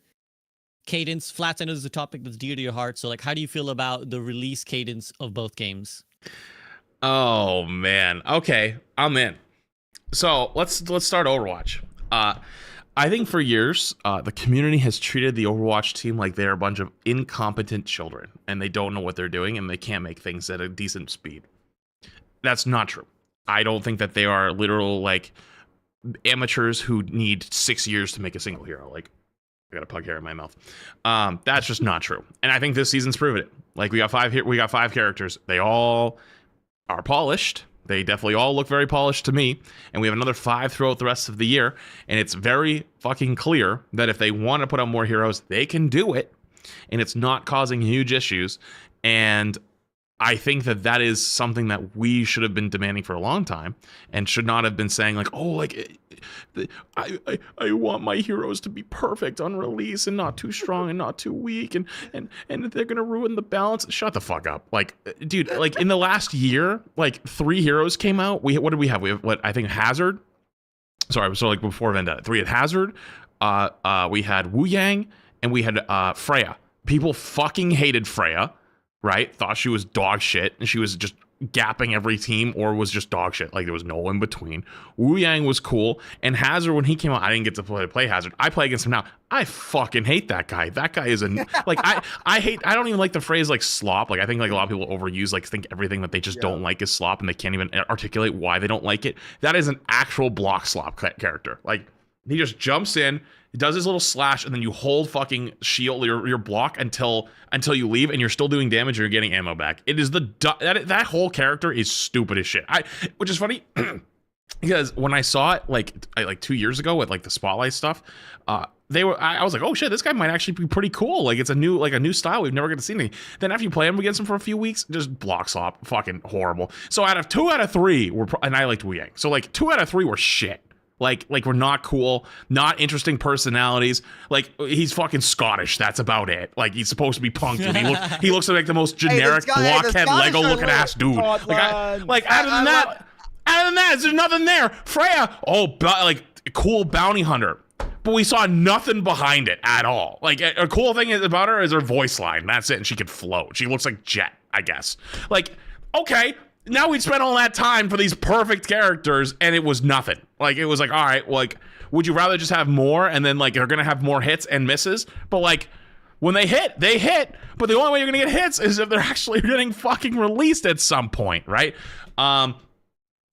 So I think we have done a disservice to Overwatch and for our own game to say that they can't put out quality characters at a faster rate. I think that's just dumb. Rivals, very interestingly, I think that people thought that game was going to be slop characters.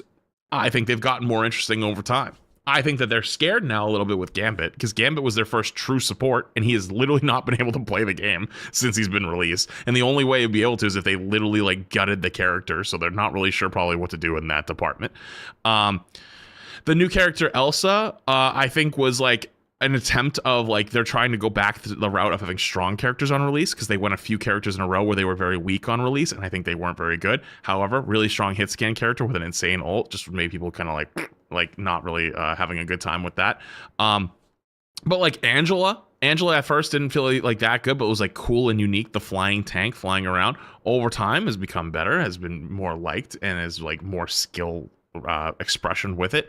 Deadpool, I think a lot of people actually undervalue. I'm calling you out, Bogur. I said Deadpool was like an S tier, top tier tank, and I actually don't know if this is true. I might have got baited by some chatter. Someone was like, you were saying like, true. I was making fun of you. I was like, this guy's a crackhead. Yeah, and then it turns out he was fucking busted. He's the best tank in the game. No buffs.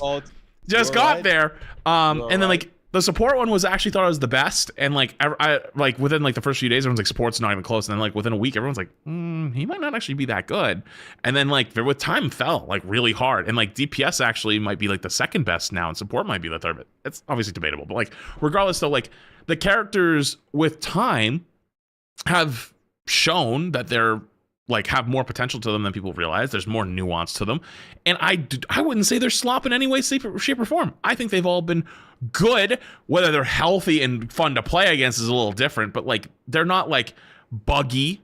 They're not like breaking the game. They're not like, oh, look at this low effort polygon looking ass shit. The skins have all been good. Like there's very rarely there's like a really shit skin. They do a lot of like those mini micro battle passes where like you get like the free stuff in it, or you can buy it and get like the other stuff, and like they're mostly good, right? So like they've been in a year of almost a year of doing monthly release characters while doing their normal content release, and I wouldn't say the quality's fallen off. I think that just people have gotten upset with like the gameplay elements, but like content wise, I think they're still doing fine. I'd like to see more maps. They did have a few misses on like the maps in that game mode that kind of sucked, but then they got rid of it. They were like, yep, that wasn't fun. Sorry. But like overall, their content is still good and it gets people to play the game. Deadpool season's a good example. Obviously, there's gameplay elements that are not totally there at the moment, but we're a year in. They're still keeping up content-wise. It hasn't fallen off a cliff. Overwatch is now picking up the pace. The quality still seems to be there. I don't think there's anything to say that like, you know, more content at the speed we're getting means less quality. Sam, and then I'll take it to Bogur. So I want to add on a little bit to what Flat said and then give my own take. One, and this is again the full circle. Flair, that's not how moment that of works. the If you games buy making it, each other you better. get you keep it until you I would complete say it. the only Just as reason a heads why I up. think things like Hazard and Freya like came off a little bit more boring is because it didn't feel like they were telling the story in the game anymore like they used to in Overwatch 1. Like you guys remember the Retribution events, the Uprising Sigma. events. Yeah, Sigma, dude. This Sigma release was this Sigma great. release was You just hit his insane. trigger word. You just hit Dude. Sam's trigger. You mentioned Sigma release. No, that Bro. trailer was like It's actually one of the insane. best ever. That was so I still hype. rewatch it. I see TikTok edits. They probably have never played Overwatch ever. For Yeah, voice lines yeah, from yeah. Sigma. It's insane. It was Yeah. so peak. They stopped doing that, or like, well, they stopped. There was a PvE shit, right? But Rivals was doing that, and now Blizzard's doing that again in the game. Even though, don't get me started on hyping up Doomfist for literally a decade for him to airbend like he was in the Aang collab. Like, oh my god, I was so tilted about that. I was so mad about that. Like Talon washed so bad, washed. But regardless, I mean, I think that the main reason that the big disconnect, and first of all, the Scottish people in gaming are pretty lit, man. Like if you hear us, like, and if I'm going through Witcher 3 and I hear like I guess it's immersive. Maybe not in this case, I don't know, but like careful. They're with the pretty lit, Scots. except Hazard's VA. I don't like that guy. Connor, Damn. I don't like him. You can send that to him. Oh God, Somebody's what have we flipping that. started? What have we started? But no, but again, like Rivals telling their story in the game brought Overwatch back to doing it. Now, in terms of actual releases, like I think Blizzard has done a great job, and they're like getting back on track. But I still don't think, for it stands right now, like they'll need another year of build up and maybe a Netflix show or something to actually happen. But dude, like, you're not gonna go band for band with the Marvel verse. You're just not. It's just No. it's not. Look at Deadpool, dude. Look at Deadpool. When Thanos comes out, it's over with the snap. He'll snap everyone out. He deletes Overwatch. They release NetEase has bought Overwatch and just delete the servers. That would be insane. That would be insane. It's just like you can't. And what's crazy is like there's just so much to that, right? Like there's, you could do Silver Surfer. You could do like they haven't really like done Doom yet. Like you can tie it in with like you can't go band for band with that. You can't. It's like trying to go band for band with Pokemon in terms of having the biggest brand. Like it's just though they're gonna release the same game over and over for 10 years, and everyone's gonna keep eating it up, even though they won't actually innovate anything. Pokopia just came out. Apparently, it's pretty all good. of you guys, and Flats, I know you're gonna stream it too, are gonna buy it every year like your Call of Duty sheep. And they I've never won't played make you Pokemon get- in my life. My Pokopia just got Pokemon. delivered today. Hey. It's actually in a box downstairs, and I got a package from Pokemon. The guy who You're used to the work problem, Flats. at Overwatch League. He used to be the community manager for Overwatch League. He works for I know, Steven, Pokemon now. Steven. He saw I play Flats real Pokemon, so he sent me a Pokemon. Flats package. I real can't wait. Pokemon. I can't wait to open it. I think it's Pokemon cards. I'm so excited. Listen, Sorry. Steven's great. I love Steven. He's great. But you're part of the problem, Flats. Where is I'll play it. I don't care. I'm buying it. I'll play it every time. You can't stop me. the most grossing franchise to ever exist, and they can't get a Game of the Year nominee in 20 years? What is this, dude? Where is it? I don't care. I'll play it again. It's a new game. It's I fun. know you I'm do. gonna go You through. do I'm every gonna beat time. the champion. I'm gonna beat the champion. I'm gonna move on with my day. All right, fellas. All right. Let's bring it back on track. I love the Pokemon debate in a Rivals versus Overwatch debate. It's, Yeah, Sorry, and I- let's Pokemon just add a champions. third I'll see you game. there. Rivals versus Overwatch versus Pokemon. Should Pokemon Versus be DC 6v6? allies. Answers on a It is. postcard, Pokemon please. is 6v6. That's the thing. That's why it's better. Yeah, maybe it is. Good point. Touche, Flats. Anyway, God, I forgot what I was saying. But you're not going band to band. You're not going to go band for band with Rivals. That's not even a knock at Overwatch. Like, they're doing great. When it comes to that, like, IP strength, like, just keep building yours over time. That's the one thing where I would say, like, don't look at Rivals exactly and try to go bar for bar that. Like, tell your story and keep doing that. But, like, dude, it's just Marvel. There's so much. Like, imagine they dropped Green Goblin. Like, you can just go down the list of antagonists that Blizzard has Green flopped. Goblin out of all Yeah, villains. because Why- Green Goblin's lit. Did you not watch the original Spider-Man trilogy? Dude, Yeah. I did. Dude, he was lit in that, and then he. But that's the thing, though. You just pull these random ones out of thin air, and it's like, okay, damn. He's good. He's good. Or Green like Goblin, Listen, Green Goblin against the Phoenix Force. Okay, what the Yeah. fuck is Green Goblin gonna do? Yeah, bro?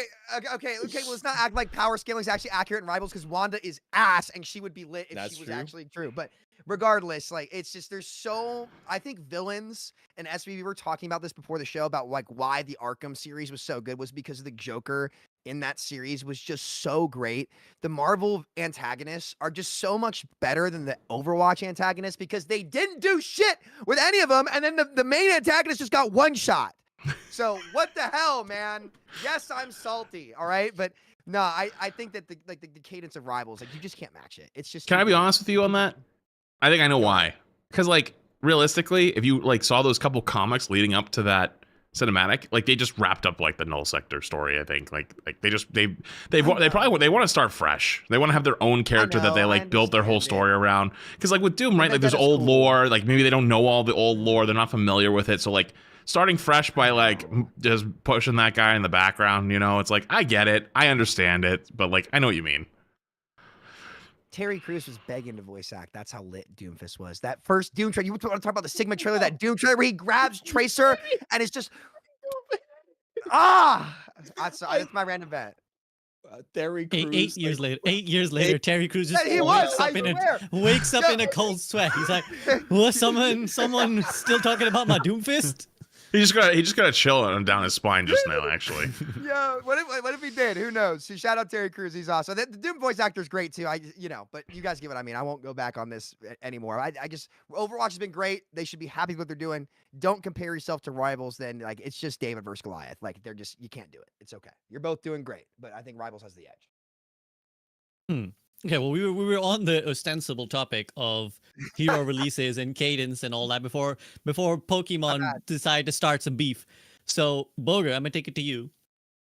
Are you like, do you see any danger in Overwatch's release cycle? Do you think there's a chance that because obviously like Wu Yang and Anran have like a story and they're like cued into the rest of the game, and Juno has an impact on the map. So these are the things that people have said for years that we want Overwatch to do. We want it to be like to feel like a hero release has an impact on what's going on. But do you think that like that's going to run out? Because unlike Marvel Rivals, they don't have existing canon to pull from. So do you think they can keep the pace? I think they can't keep the pace. That's just impossible to keep up the pace with Rivals. First, that Rivals just has infinite money with Disney and stuff, and they are not afraid to spend it. And second of all, they just have so many characters in the Marvel universe. Waste? I mean, spend it. I mean, please give me money, Marvel Rivals. It's not a waste. But please. But I think with Rivals, the fact is that you have so much to pull from, like from the Marvel universe, as we said. And the most important thing of a hero shooter is quite genuinely the heroes. Like, I don't play Sigma. I love his character, and I think his character is so hype. I love even the small ass trailer that wasn't even like anything crazy, brought in so much attention to the character, to the game, whatever else. And I think they're definitely missing out on that quite a bit with their newer hero releases.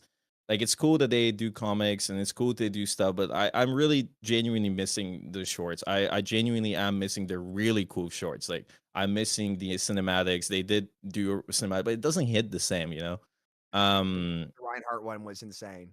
I rewatched the cinematics for Overwatch.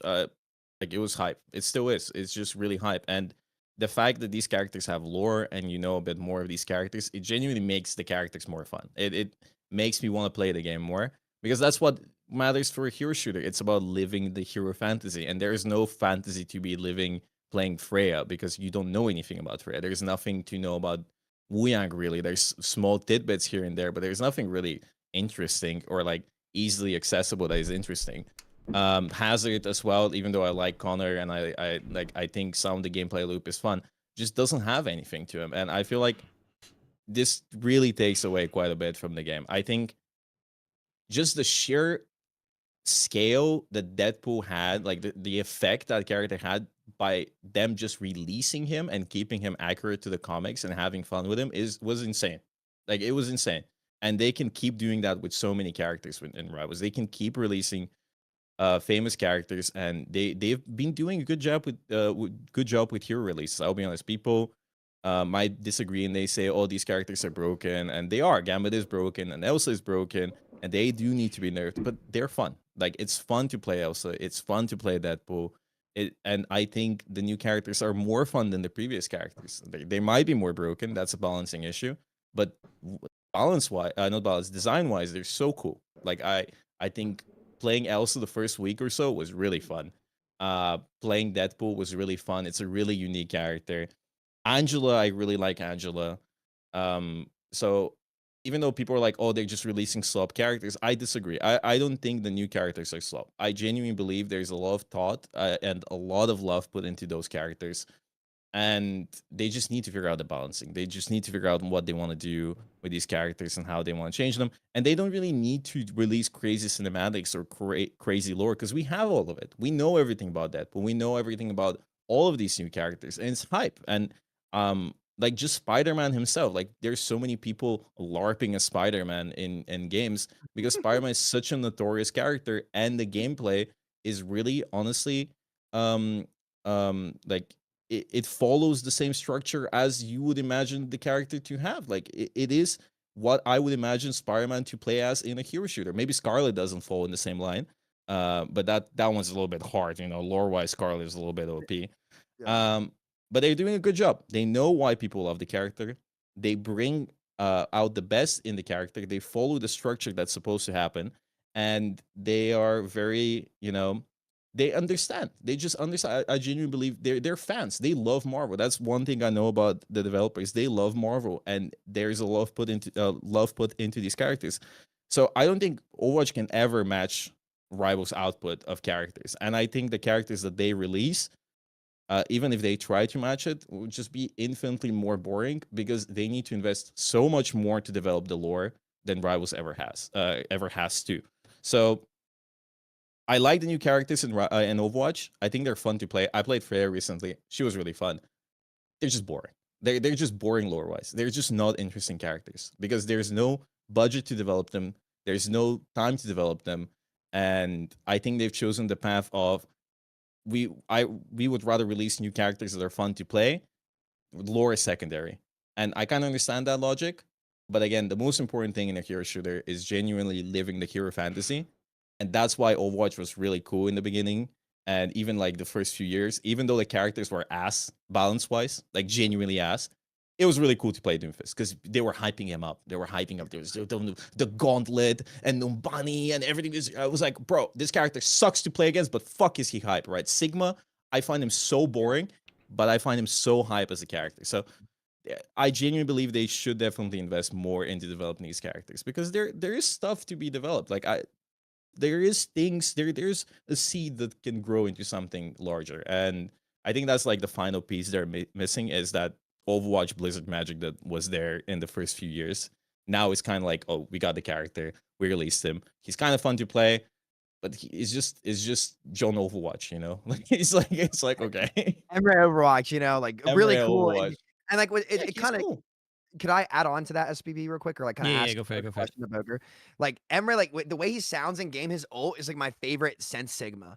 Where he just like it really like they kind of just they said his personality like from a dramatic irony POV SVB or like a third person like when they were describing the character like they said like he sounds like he's being taken over and like they hinted at that lore but there wasn't like the animated short like Reinhardt had to tie it together. So Bogur, I guess my question is when you're talking about that like if they're gonna match like they can't quite match Rivals like actual release schedule, but do you think that if they did like one big animated short and like I was tied the thinking about characters that. in I like was thinking for about each make release, one. like, That's what yeah. I was thinking about. One big animated short.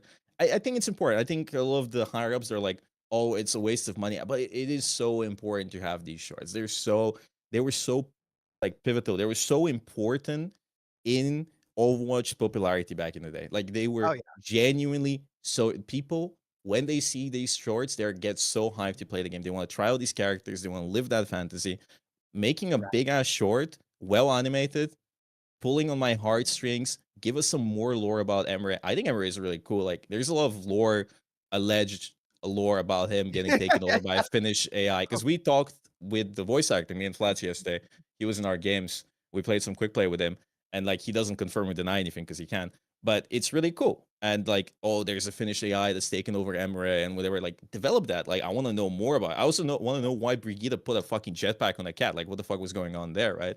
I think they're just missing that.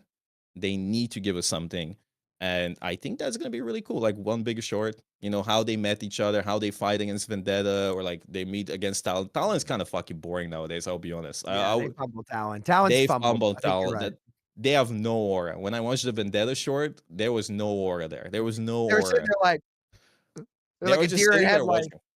watching. I know. Reaper Even just sitting there staring. They're just yeah, on the Okay, Zoom. bud. They're just on the Zoom call, checking like their social Yeah. media in the Yeah. meantime. You know, they're just like, And oh, I it's was the like, weekly okay. talent Zoom meeting. Oh, fuck's sake, Doomfist dying Yeah. or whatever. they didn't even Yeah. care. They didn't even care. They didn't care. They're just like, hey, yo, Okay. where's my paycheck coming from now? Like, what's up? This is like they did not give a shit. So yeah. I get it though. But like I will say to give them credit as well, I think they've had to reformat and like reformulate Yeah. their approach. And like they've kind of been doing that ever since Overwatch 2 kind of knocked it askew. But I think now they've kind of got the foundation to make a big jump next year. I really do. Like I I hope think that so. they're I like hope almost so. there. It would help I Rivals think too. I so think it too. helps everybody. I think so too. Okay, well, if we start begging for a Netflix show again, then we truly are 8 years don't back. need to and, do and it. You we don't may need as well, to do a may as Netflix well show. talk Just- to Terry you don't have to Crews. do that. Talk to Terry Crews about it. Hey, Terry Crews is lit, man. They should talk to him. They should bring him in for something. So yeah, I mean, I think you know that's another universal. We've always said better story. Of course, the whole PvE debacle. We don't need to go over it, but we've always said more stories. So let's see. Every year there's a new rumor about something coming in the works. There's always some new rumor about like an anime or a TV show so.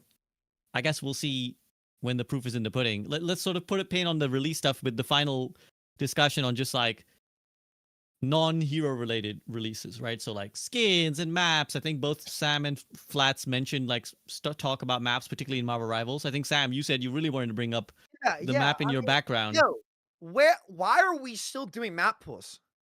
Like, what?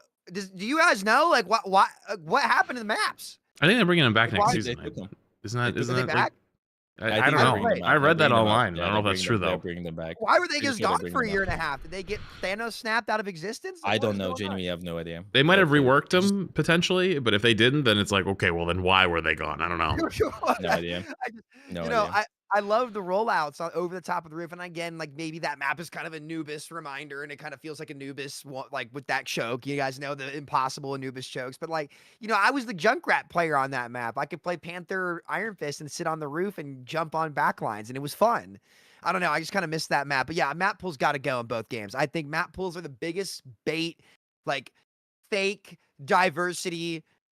Less is not more crap ever, and they just need to go in both games. Map voting would be sick though. I think Blizzard adding Yeah. map voting was awesome. It's like all they need to add now is a map reroll when my map selection is Havana, Paricio, and Numbani or something. Give me the reroll as well so I can get to Nepal or Kings Row. Also, can we flame the new gen Overwatch players for a second? Y'all trying to act like the Kings Row is not the S tier map? Like I'll Nah, be bro, playing it's not. 5v5. Dude, It's not. listen, It's not th- S tier. okay, what map? Okay, hold on. What map would you say? Where would you put it if not S? It's got to at least be A on your list. Bro, Don't tell me- okay. My thing with Kingzo is you're just playing the same comp over and over again. Like there is no like, it is like dominated by just playing Rush. Like you just play Rush and you send it down main. Like there's no what? the best comp in the game. I mean, like it's just at least I like. Of course, it's also my hero preference. I like maps Yeah. with high grounds. I just want to play Winston or like something that can like dive and stuff.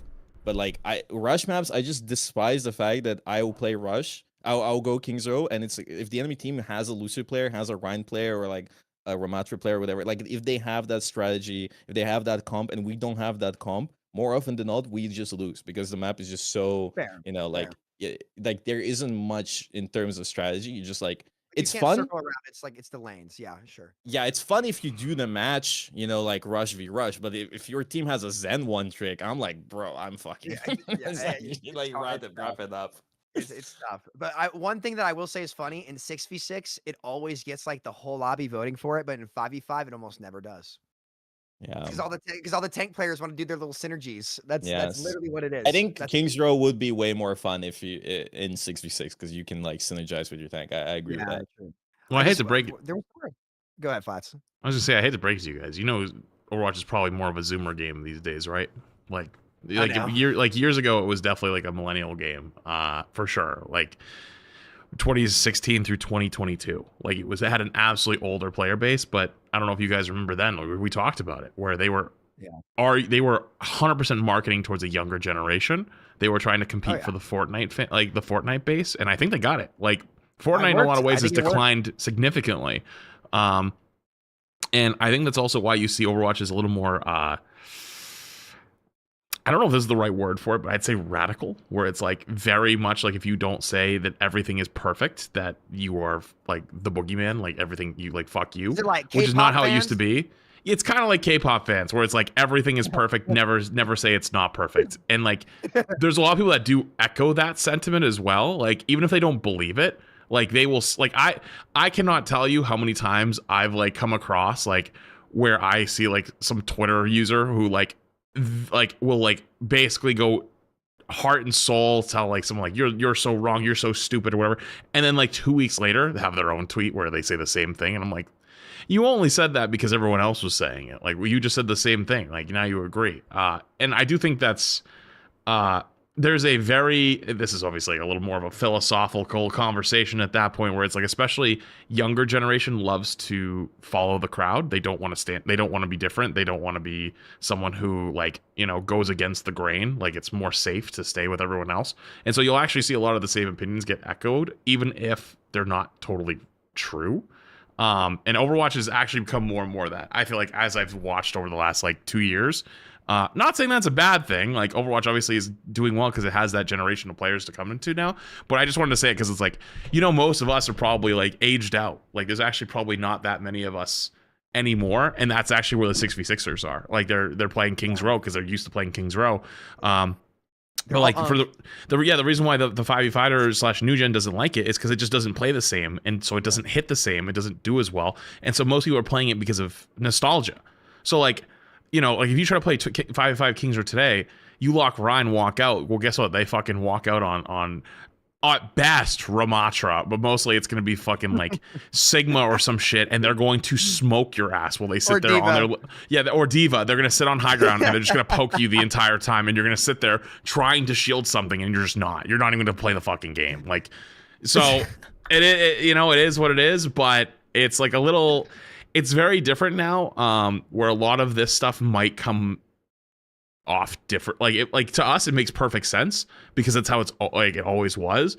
But it's so different now. It's so different. Like, and that's why it's so radically. You see such like differing opinions. I feel like a lot of like the older gen want like their game that they've always enjoyed, and the new gen is still shaping it. Like, they're not even sure what they want yet. So like they fight a little bit against the grain of what the game is, but also that's why I think you just see so radically different opinion, which isn't exactly a bad thing. But then again, it's like, who's Overwatch going to listen to? I don't know. They know exactly what you want. What do you mean? They want more Kiriko skins because Kiriko's taking over the game. No, they hate it. They hate the skins. That's probably the number one thing. They hate the fucking skins. Funny. It's so funny. It is funny though. Twitter, and it's just like a symbol where it's like, oh my god, Kiriko got another skin, and like you go in the game, and it's just like, dude, there might be more Kiriko skins than catalogs of Marvel comics. Mercy got 2 mythics. Yeah, she did. She has 2 mythics. Is there like a rivalry there between like the Mercy players and the Kiri players about who gets more skins? Is that like, because I see that beef sometimes, but like I don't know. I'll be real with you. I think Mercy fell off. She did fall off. Mercy's I think the nobody face gives of a Overwatch. shit. I think Kiriko is now. Actually, unironically, I don't care how much hate I get for it. It's absolute facts. Kiriko is the new face of Overwatch. That's true. I'd argue it's Juno more than Mercy. I'd argue it's Juno. Also, yeah. Where's Aspen? We need to ask her. She'll know. Like, she would definitely have an answer for that. 100%. I feel like Aspen is always on top of like cultural trends and stuff. Like, she's just on the ball. Is Aspen the Dress to Impress streamer? It's just like two rich dudes just like rolling around in a pile of gold. It's like, who's better, Mercy or Kiriko? And then there's like the poverty-stricken Lucio and Baptiste players just sitting outside the window, like, please, sir, can I have some more? I'll see the occasional Frogger tweet too, where it's like another day with Lucio no skin, and Kiriko just got this entire cattle. Yeah. Hey, it sells. It sells. People buy it. It sells, dude. Yeah, I know how many skins we need. But it is a reality of it, right? Like, I think that, like, I think Flats makes an interesting point. I don't even know what we can necessarily, like, I don't think we'll go on that whole tangent, certainly not on this call, but like, my bad, it is an interesting point. No, I think it's an interesting discussion to be had at some point about, like, you do have to shift your demographic, because not is it just about chasing new players, but it's also like, well, people as they get older, like me, you get sick of this shit and they don't want to play a live service game anymore because it's like, fucking, I don't need a second life keeping up with patch notes on Overwatch, right? Like, it's just like, it gets real, it gets difficult. And when you're not 17, it's harder to maintain that. So, you do probably have to evolve. Like, probably players who are boomers like me have to, like, they're like, I'd rather just play frigging solo player game where, like, I can chill, and I don't have to, like, hard grind against some guy 8 cans of Red Bull down on like an Adderall trip, just flicking every headshot in my face. So yeah, I think an interesting meta discussion. We have, I think, gone on quite a while, and I'm careful to not abuse you guys' time on the return. I won't turn this into a 4-hour behemoth. So at this point, I'll say, is there anything else you want to bring up right now before I head to like more concluding kind of section? Anything else you guys like? Oh, I really wanted to bring this up right skins. More Juno skins. You're right. Love that. Listen to the fans. Listen to the fans. More Less Lucio. Juno. That guy has too much. In fact, they should kill Lucio in the lore next. I think that makes Yeah, sense. fuck I it. think Just kill all of them. he's just DJing one time and he falls off the platform. What is that and DJ that's it, even he gonna do dies. against Sigma, bro? Sigma controls black holes. What is Lucio gonna do? Like play some beats? Like, well, yeah, I think it's He's playing for the vibes, man. it's playing for the vibes. You reminded me of like what I think like 2 years ago I made like a meme tier list of like who's strongest in lore, and I was just like Hanzo, he's just a guy with a bow, and like people were trying to lynch, like the Hanzo fans were just like murder this man. Do you understand that his bow has this like next level spiritual technology? Magic. Guys, it's just a guy. the Dragons trailer has been officially power crept. It's time to just accept it. You know, Yeah. one shield bash and it was over. One shield bass is gone. Yeah. Okay, well let's then look at the big picture again as we kind of approach our conclusion. Let's think about like, you know, bear in mind everything we've been discussing, the influence of one game onto the other, and you know, releases and format and heroes.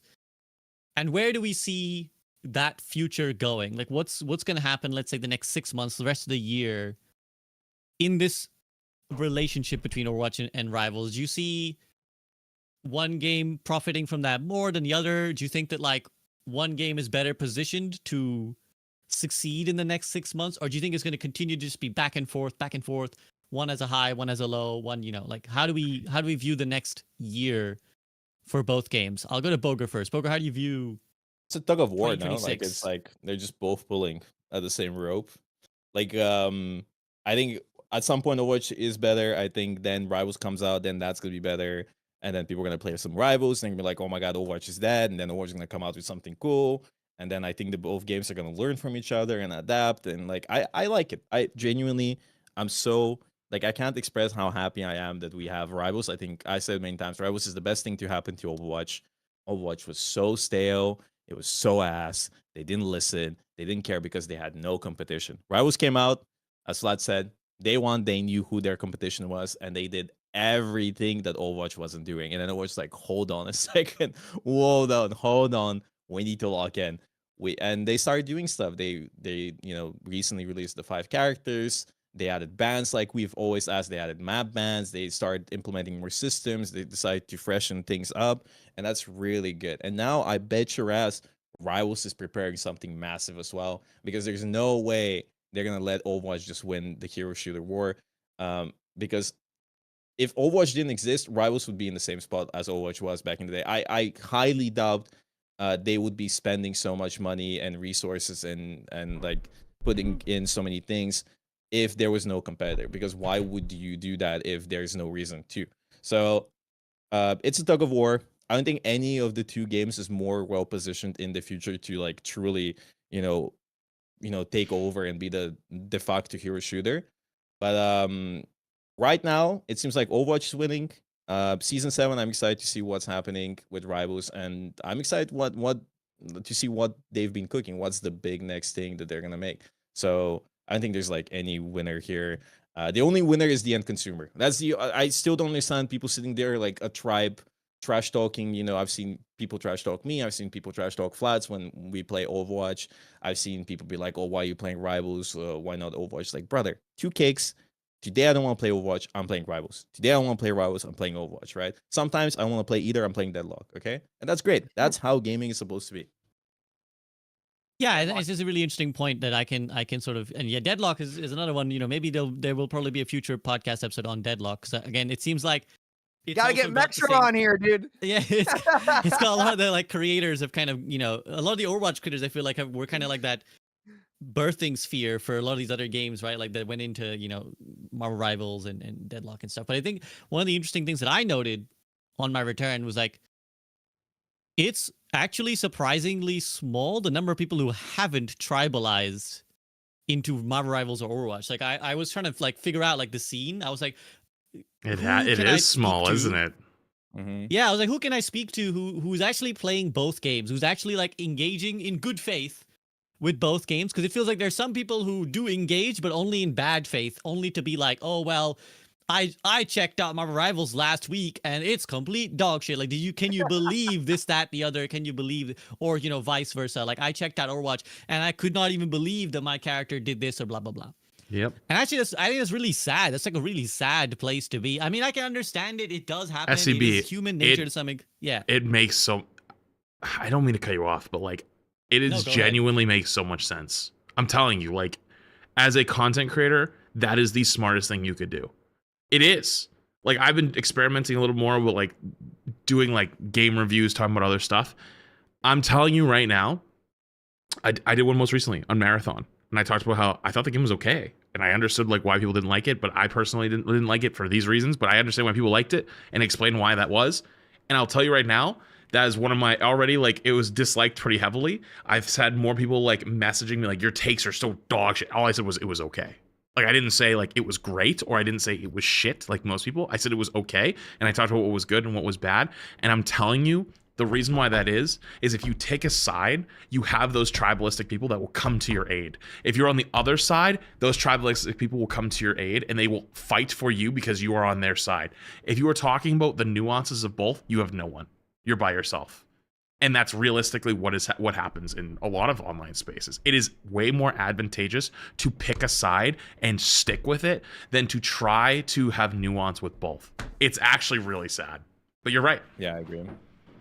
I'm telling you right now, it is miserable. Like, if I'm honest with you, it is fucking miserable to bounce back and forth between Overwatch and Rivals. Even though I personally enjoy it, it is the worst thing for my stream because it constantly starts fights. It constantly starts arguments. It constantly has people going, why are you not playing this one today?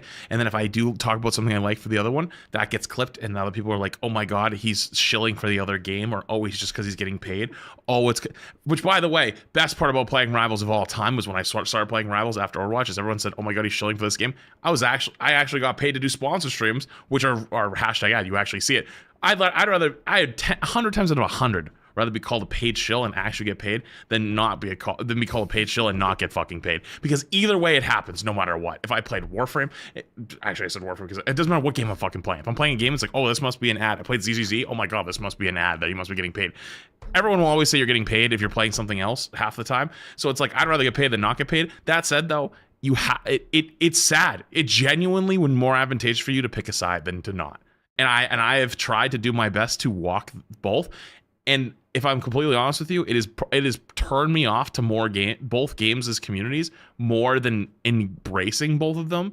And it's like I've tried to form my own little group where it enjoys both, but that is 10 times harder than just picking one. And so if you see that is because that is actually in their best interest. And you probably, if you've read through their comments and read through their other stuff, the feedback loop is so much stronger to do that than to try to do both. And it sucks, but it genuinely is the truth. Yeah, and that was one of the reasons why I wanted to do this podcast, is like the return podcast, was because I was just like, why is it like this? Because everyone with sense has said, yeah, the existence of both games is helping the other one, right? Like, Overwatch is existing is good for Rivals, Rivals existing is good for Overwatch.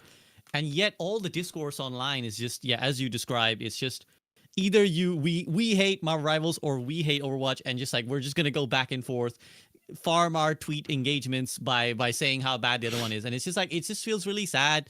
I know that like ultimately that's how social media works. Like, algorithms work by, trying to like feed you more of what you liked. So if you would liked a reasonable nuanced take, it's harder for the algorithm to be like, what do I give this guy? Whereas if you're just like every I hate Marvel Rivals tweet, it's really advantageous for the algorithm to just keep feeding you, yeah, here's some more, yeah, here's another guy who fucking, yeah, who's dog poo poo, yeah, here's another one, and it's just kind of sad. I just think that, like, yeah, I feel like that's one thing at least I want to try and provide. I feel like that's what we've always tried to do on the podcast. I think hopefully, all you guys have been regular guests, and you can confirm or deny that we've always tried to keep it constructive, always tried to like, hey, let's just not take the easy opinion of like, this is bad, this is good. So yeah, very sad to see. And like I said, in trying to like figure out who should I talk to for this podcast, I was like, there's like these three guys are like the three guys like the whose opinions I would respect to be like objective.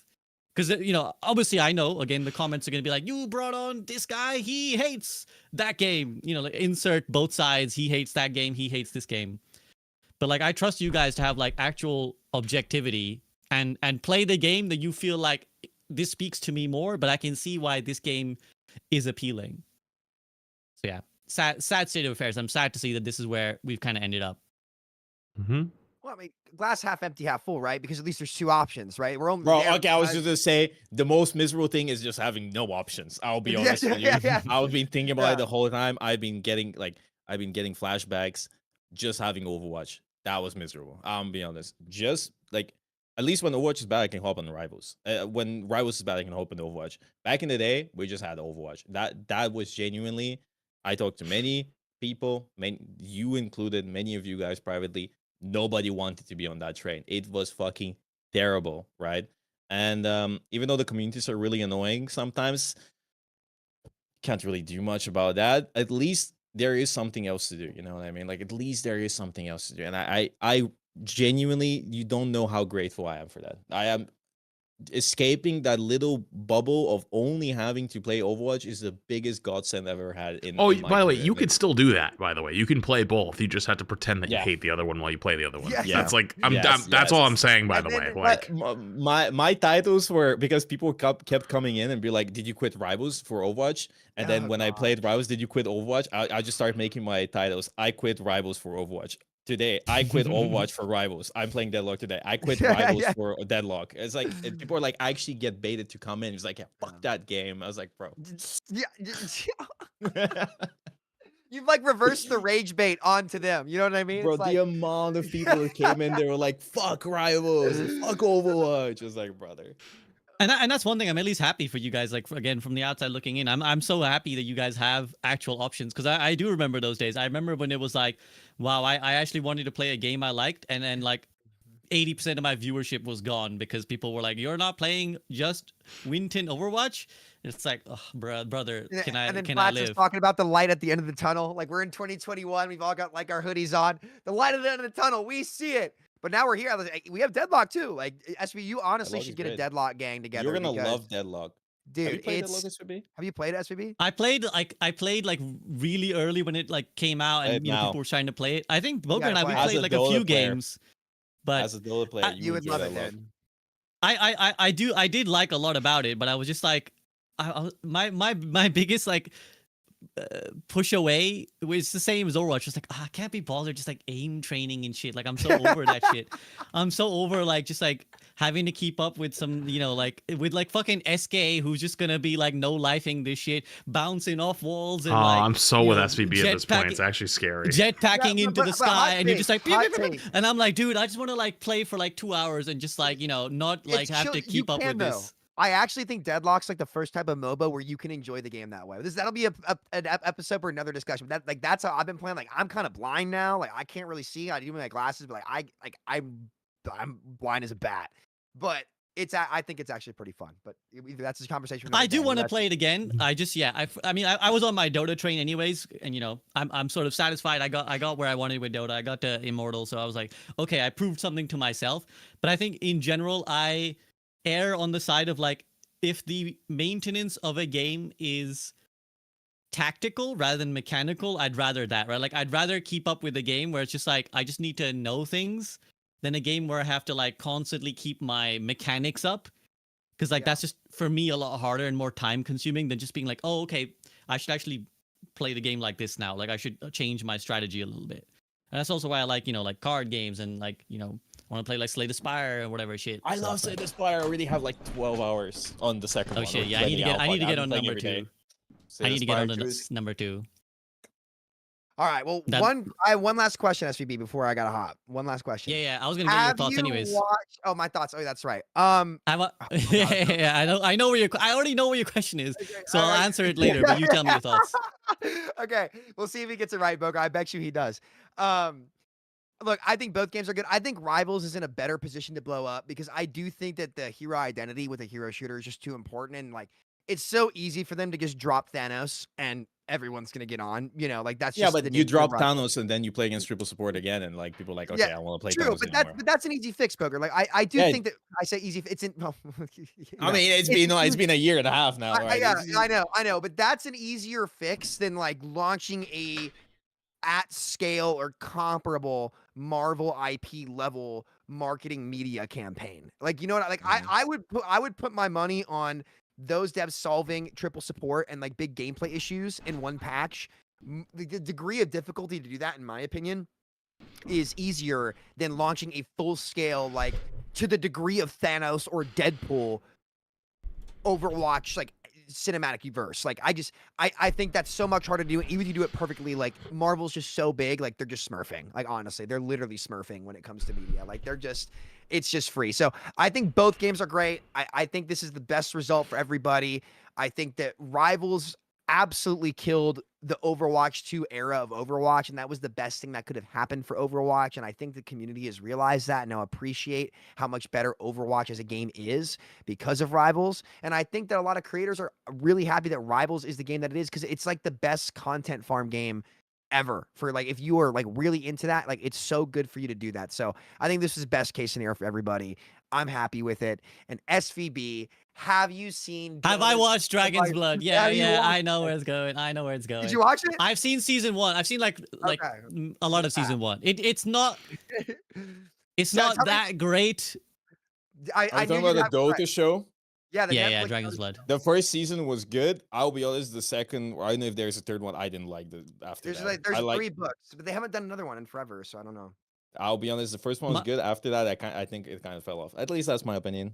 I might be wrong. Yeah, I thought it was like entertaining enough. Like I didn't have like huge problems with it, but I also was like, it's not peak. But then to rage bait more commenters, Arcane season 2 was dog, bro. Arcane season 2 was dog water. Like season 1 was so good. Season 2 was so bad. It was just a music video. Was season 2 of Arcane. So Everything's It was- becoming K-pop, dude. it was just like every other shot was just a music video compilation. Like I swear to God, I don't Arcane know the where the musical. storytelling went. It literally was. So, okay. Any other thoughts, guys? Thank you so much for your return to the podcast. Any other thoughts on the Rivals versus Overwatch debate? Overwatch sucks. Hey. I was better. You're plus 10 social credits to you right there. But only you thing- gotta toss that one Twitter bait, man. There's got to be one. The only What thing is- is, part of me wonders if this is the peak again for Overwatch, like if this is like the new high. But Rivals, very interestingly, for those who don't know, is kind of just dead in Asia. I wonder if there's a world where if they optimize the game better, because like they've been working on it, it's gotten better over time, but it's still not there. If they actually optimized it more, so it's actually more playable, and maybe to either market it more there or whatever they would have to do to get into that scene more, they could blow up. Because like realistically, what does it take for a game to blow up in Asia? I don't actually know the answer. But Overwatch, Make a for mobile example, huh? Yeah. Make We a didn't talk mobile about game. Overwatch mobile. A mobile game, true. Actually, you're right. Well, actually, they're behind. Overwatch is about to come out with a mobile game. Yeah. That said, though, like it's huge in Asia. It's huge in Japan, Korea, China, who's back in. They get their own exclusive events all the time. Rivals doesn't have any of that. I wonder if there's a world where if they leaned more into that, they could grow significantly as a game. Obviously, that wouldn't affect us as much here in the West, but that is still a area that they have not been able to break into, and that's a huge market considering they're based in China.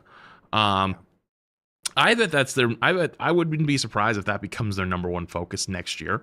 Maybe this year they're still running on their schedule of like hero releases. Like they probably have everything planned out for like the last year or so.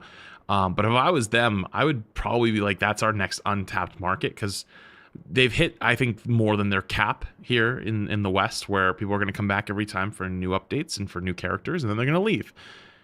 You know, you can't really grow much more than they currently have. Where's you can go next? That's their next demographic.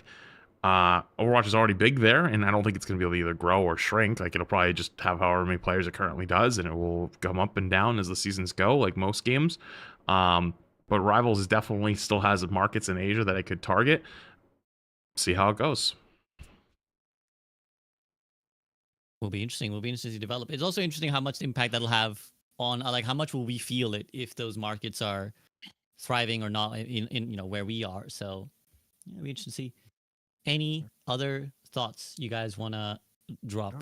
Sam, It's you good had seeing something you want to say? No, it's good to see you guys, and you know, Okay. hold it down, boys. Hold it down. Mm-hmm. Yeah. So thank you very much to Samito, Flats, and Bogur for returning with the podcast. I appreciate you guys, as always, giving me your time and love. And of course, you're always free to hit me up for anything that I can do for you. So until next time, guys, thank you so much. Have a great rest of your day. Peace All out. right, you two. See you later. Bye. Bye. Okay, I need a second because I gotta like flip my camera back on and stuff.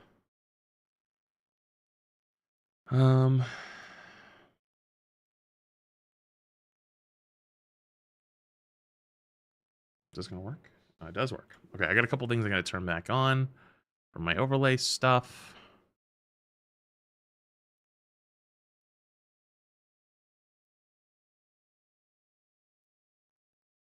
Let's do that.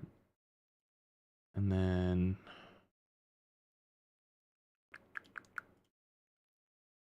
probably have to turn off the. Yeah, I gotta turn these off too. I'm gonna turn off this, this, this, and then turn the camera back on. Where is my camera? Aha. Cool. All right. That was fun. I think that one kind of dragged on a little bit longer than normal. I feel like halfway through we kind of ran out of shit to say, and we kind of just started spinning in circles. But that's okay. That's okay.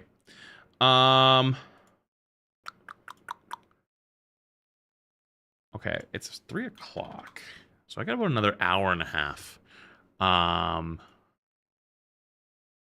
Do those. Turn that off. I got about another hour and a half because Shay comes home today, so I'll probably hop off when she gets home. Slumming to sing the prime. Appreciate it, dude. Thank you. Guys, in 36 months. Much love. Thank you. Video watching time. It could be video watching time, actually. Let me look. W podcast. I finished 2 whole rotisserie chicken and 2 egg rolls. Much love, big man.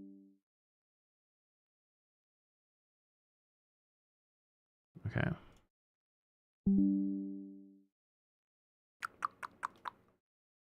Also, wait a minute. Wait, what'd you just say? You finished 2 whole rotisserie chickens by yourself? Yo, that's crazy. Thank you for the 36 months, Kaisex, and Slumminess. Thank you for the prime. Appreciate it. Okay, let me log in. Probably just play a couple games. To be honest with you. I'm kind of yapped out, if I'm honest with you.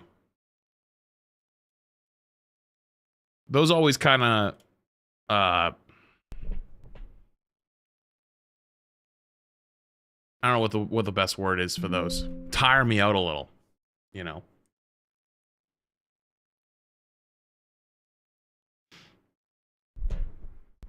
Socially drained. That's a good word for it, actually. There's a lot of socializing. Sam had some wild takes. I mean, he always does. He always has a couple wild ones, but there's nothing wrong with that. No, we don't always agree, which is okay. I mean, even mine probably seems somewhat wild sometimes.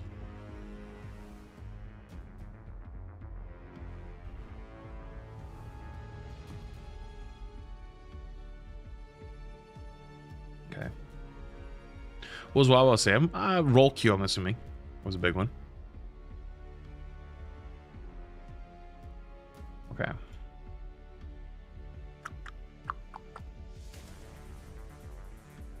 Actually, do I even wanna?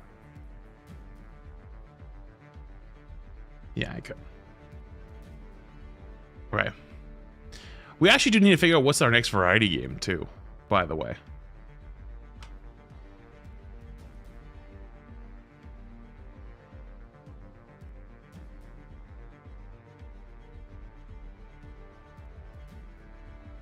I would say, I don't know if you still care about the Rivals Throwers thing, but they're actually checking the games now. I reported someone who started throwing second round and he got banned, so it's not based on stats.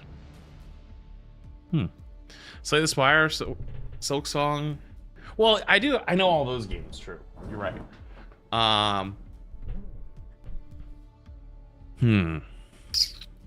Honestly, it's probably gonna be Pokopia, because Shay gets home today. So he could play Pokopia. Maybe tomorrow or something. That wouldn't be, I don't think, impossible. Unless she wants to do it off stream, then that might be tough.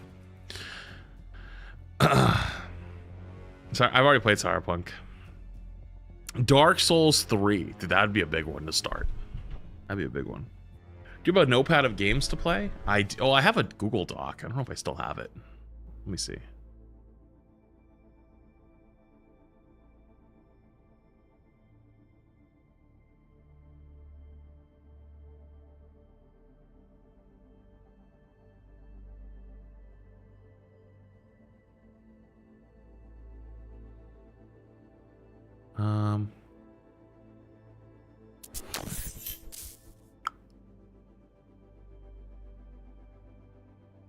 I gotta do that later.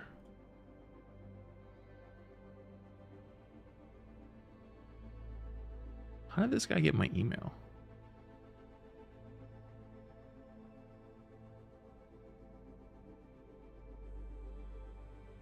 The fuck?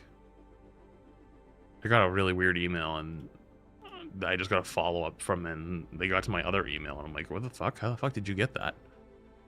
Sorry. Where is it? Aha, games to play. All right, this list you're talking about, right? This one of my games to play list. Actually, God of War Ragnarok, we can officially cut this. Put this down here as a completed game. It's finally been completed, so that's done. We can still do DLC, but the base game is at least completed, so I don't have to have that like on my list anymore. You know what actually I thought about putting on here? I can maybe ask Crap today or tonight when I get off stream. Is I've been kind of thinking about doing like a Pokemon Fire or not Fire Red, Pokemon Radical Red or Emerald Kaizo, like one of those like challenge games. Do you know what I'm talking about? This is missing Sekiro, is it? I don't know if it is. It might be. You haven't done Titanfall 2? No, I haven't. Play Valheim. It's so good. I actually had to play it all off stream. That was me and Shay's off stream game for a while, and then we got to a certain point where we just really weren't making any progress, so we stopped playing. She wasn't enjoying it as much.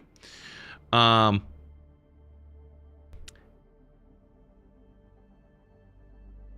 you think it would be worth seeing GTA 6 on this list? No, we're gonna play it when it comes out. And that's a whole different one.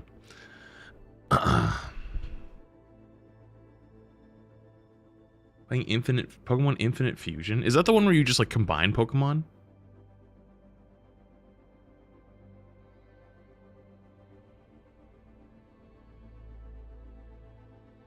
Yeah, I'm not a huge fan on that one. I've seen it before. I know what you're talking about, but I'm not a huge fan. Honestly, I'm kind of looking forward to Pokemon Champions. I think that's gonna be pretty fun. What else on this list? Well, I did play Battlefront 2 actually. Wait, no. I did play Battlefront 2. But I didn't do the campaign. Is there a campaign for Battlefront 2?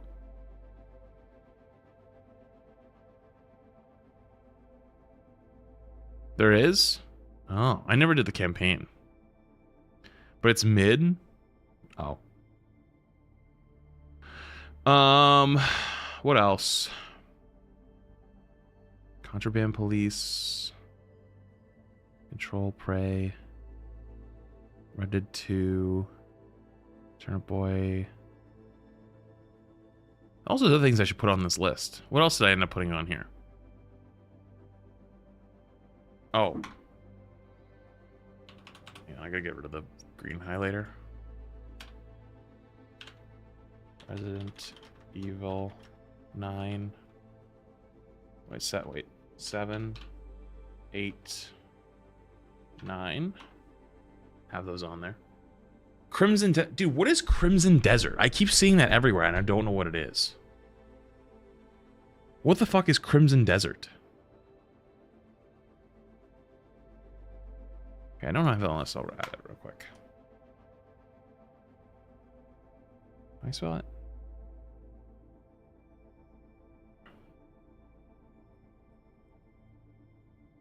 It hasn't come out yet? Yeah, but like, why is everyone so excited for it? Like, how does everybody know? It's a new 3D action Souls-like with new game engine. Huh. Okay. Yo, link the big super chat on the YouTube side. Appreciate it. I don't know why I didn't read it out loud. Do you want survival sandbox games for your list, or just games you can play once and be done with if you want? Both is fine. Both is fine. I mean, I'm not looking to get into like Rust, if that's like a survival game. I don't know if I'd say that's the same type of thing, but you get what I'm saying. The release is in 10 days. That's the win, buddy. I know, it's okay. It's scary. It's okay. I know. No, it's okay. He gets scared at the wind. What else? What else? If you like stupid rage games, then I'd suggest Baby Steps. I saw a Markiplier play it. It's actually very funny. I did actually... You know what? I'm going to put that on here. I did see a little bit of that. That actually does kind of look funny.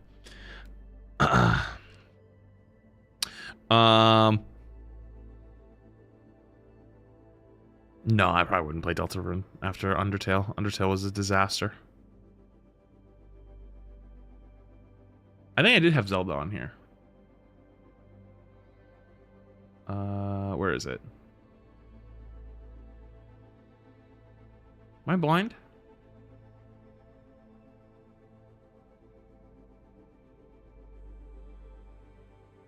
Why are you blind? Oh, this. Oh, there it is. I didn't see who's in yellow.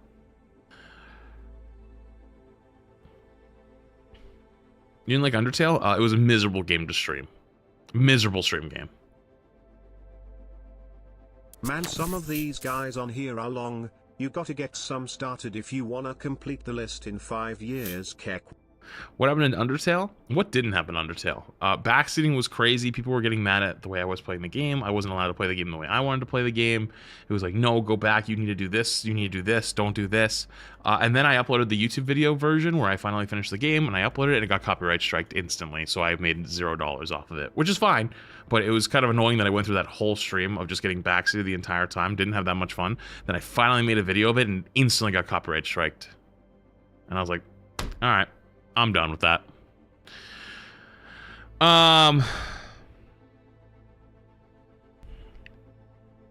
Radical Red had a built-in hardcore mode and different randomized options if you really want to challenge yourself. Okay. Yakuza 0 is a fantastic game. Oh, I played a little Yakuza. That was nothing wrong with it. I just couldn't get all the way through it. It was actually a really good game. I was reading so much and then I just kind of got tired of it.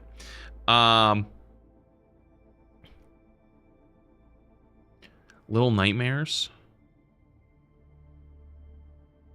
I actually don't know anything about Little Nightmares. What is Little Nightmares?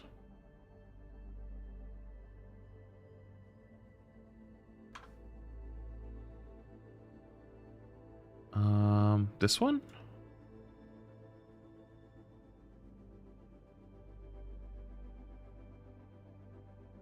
Peggy 16.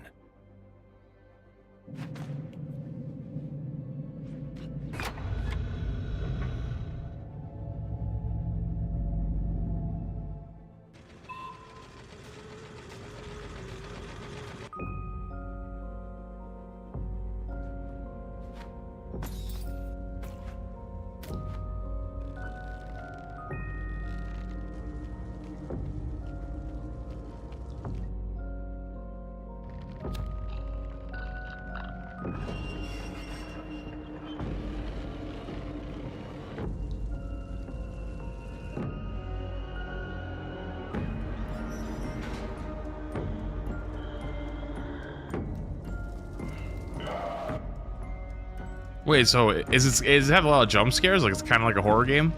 It looks like it. It's like a horror parkour.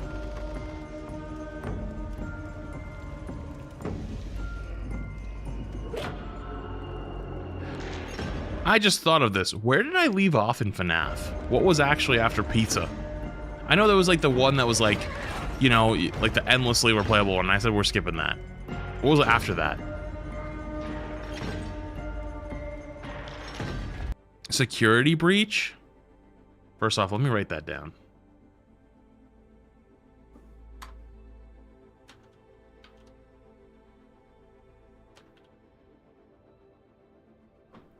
Security breach. Coronova, thank you for Prime. Appreciated. Forgot about that one. Just wanted to write it down.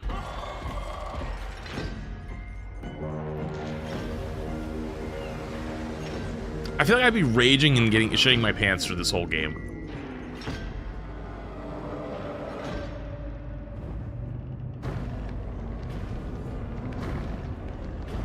What the fuck?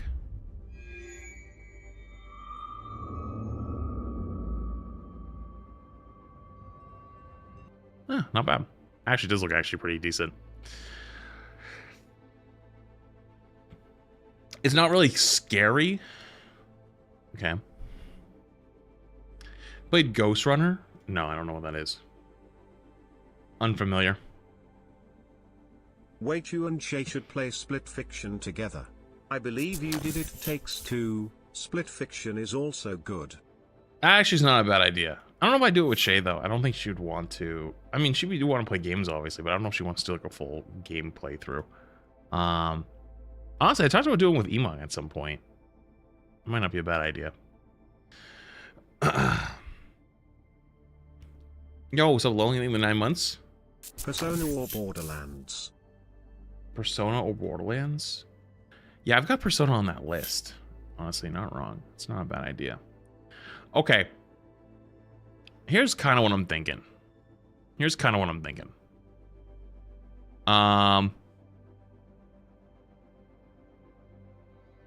I'm actually sort of thinking that I was going to make today a short day anyways. And I might just call it early. And the reason why I'm thinking about calling it early is Shay gets home soon. And I didn't get to take him for a walk this morning.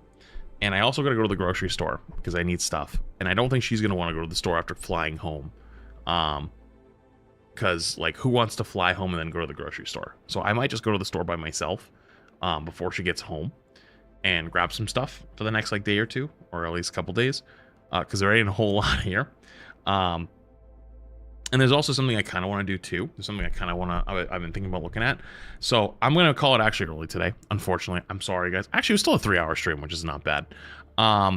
Tomorrow, though, is mid-season Overwatch.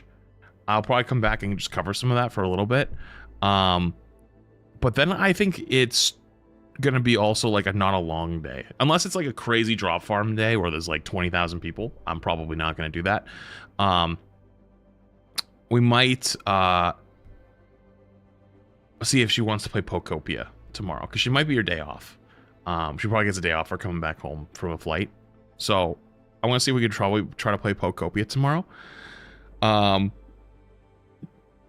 But yeah, so, all right. I apologize for making it a short day. I really do. It was not, I thought it was gonna be a little bit longer, but like it was gonna be short regardless, but you know, it is what it is. So YouTube, appreciate you for hanging. Thank you for spending your time. Twitch, you're gonna go to Flats 2 as always. I will catch you guys again tomorrow. I will be on tomorrow. But yeah, I just want to get some stuff done, and she comes home today and he probably wants to go for a little walk. So yeah, I'm going to get all that stuff done. All right. Love you guys. Appreciate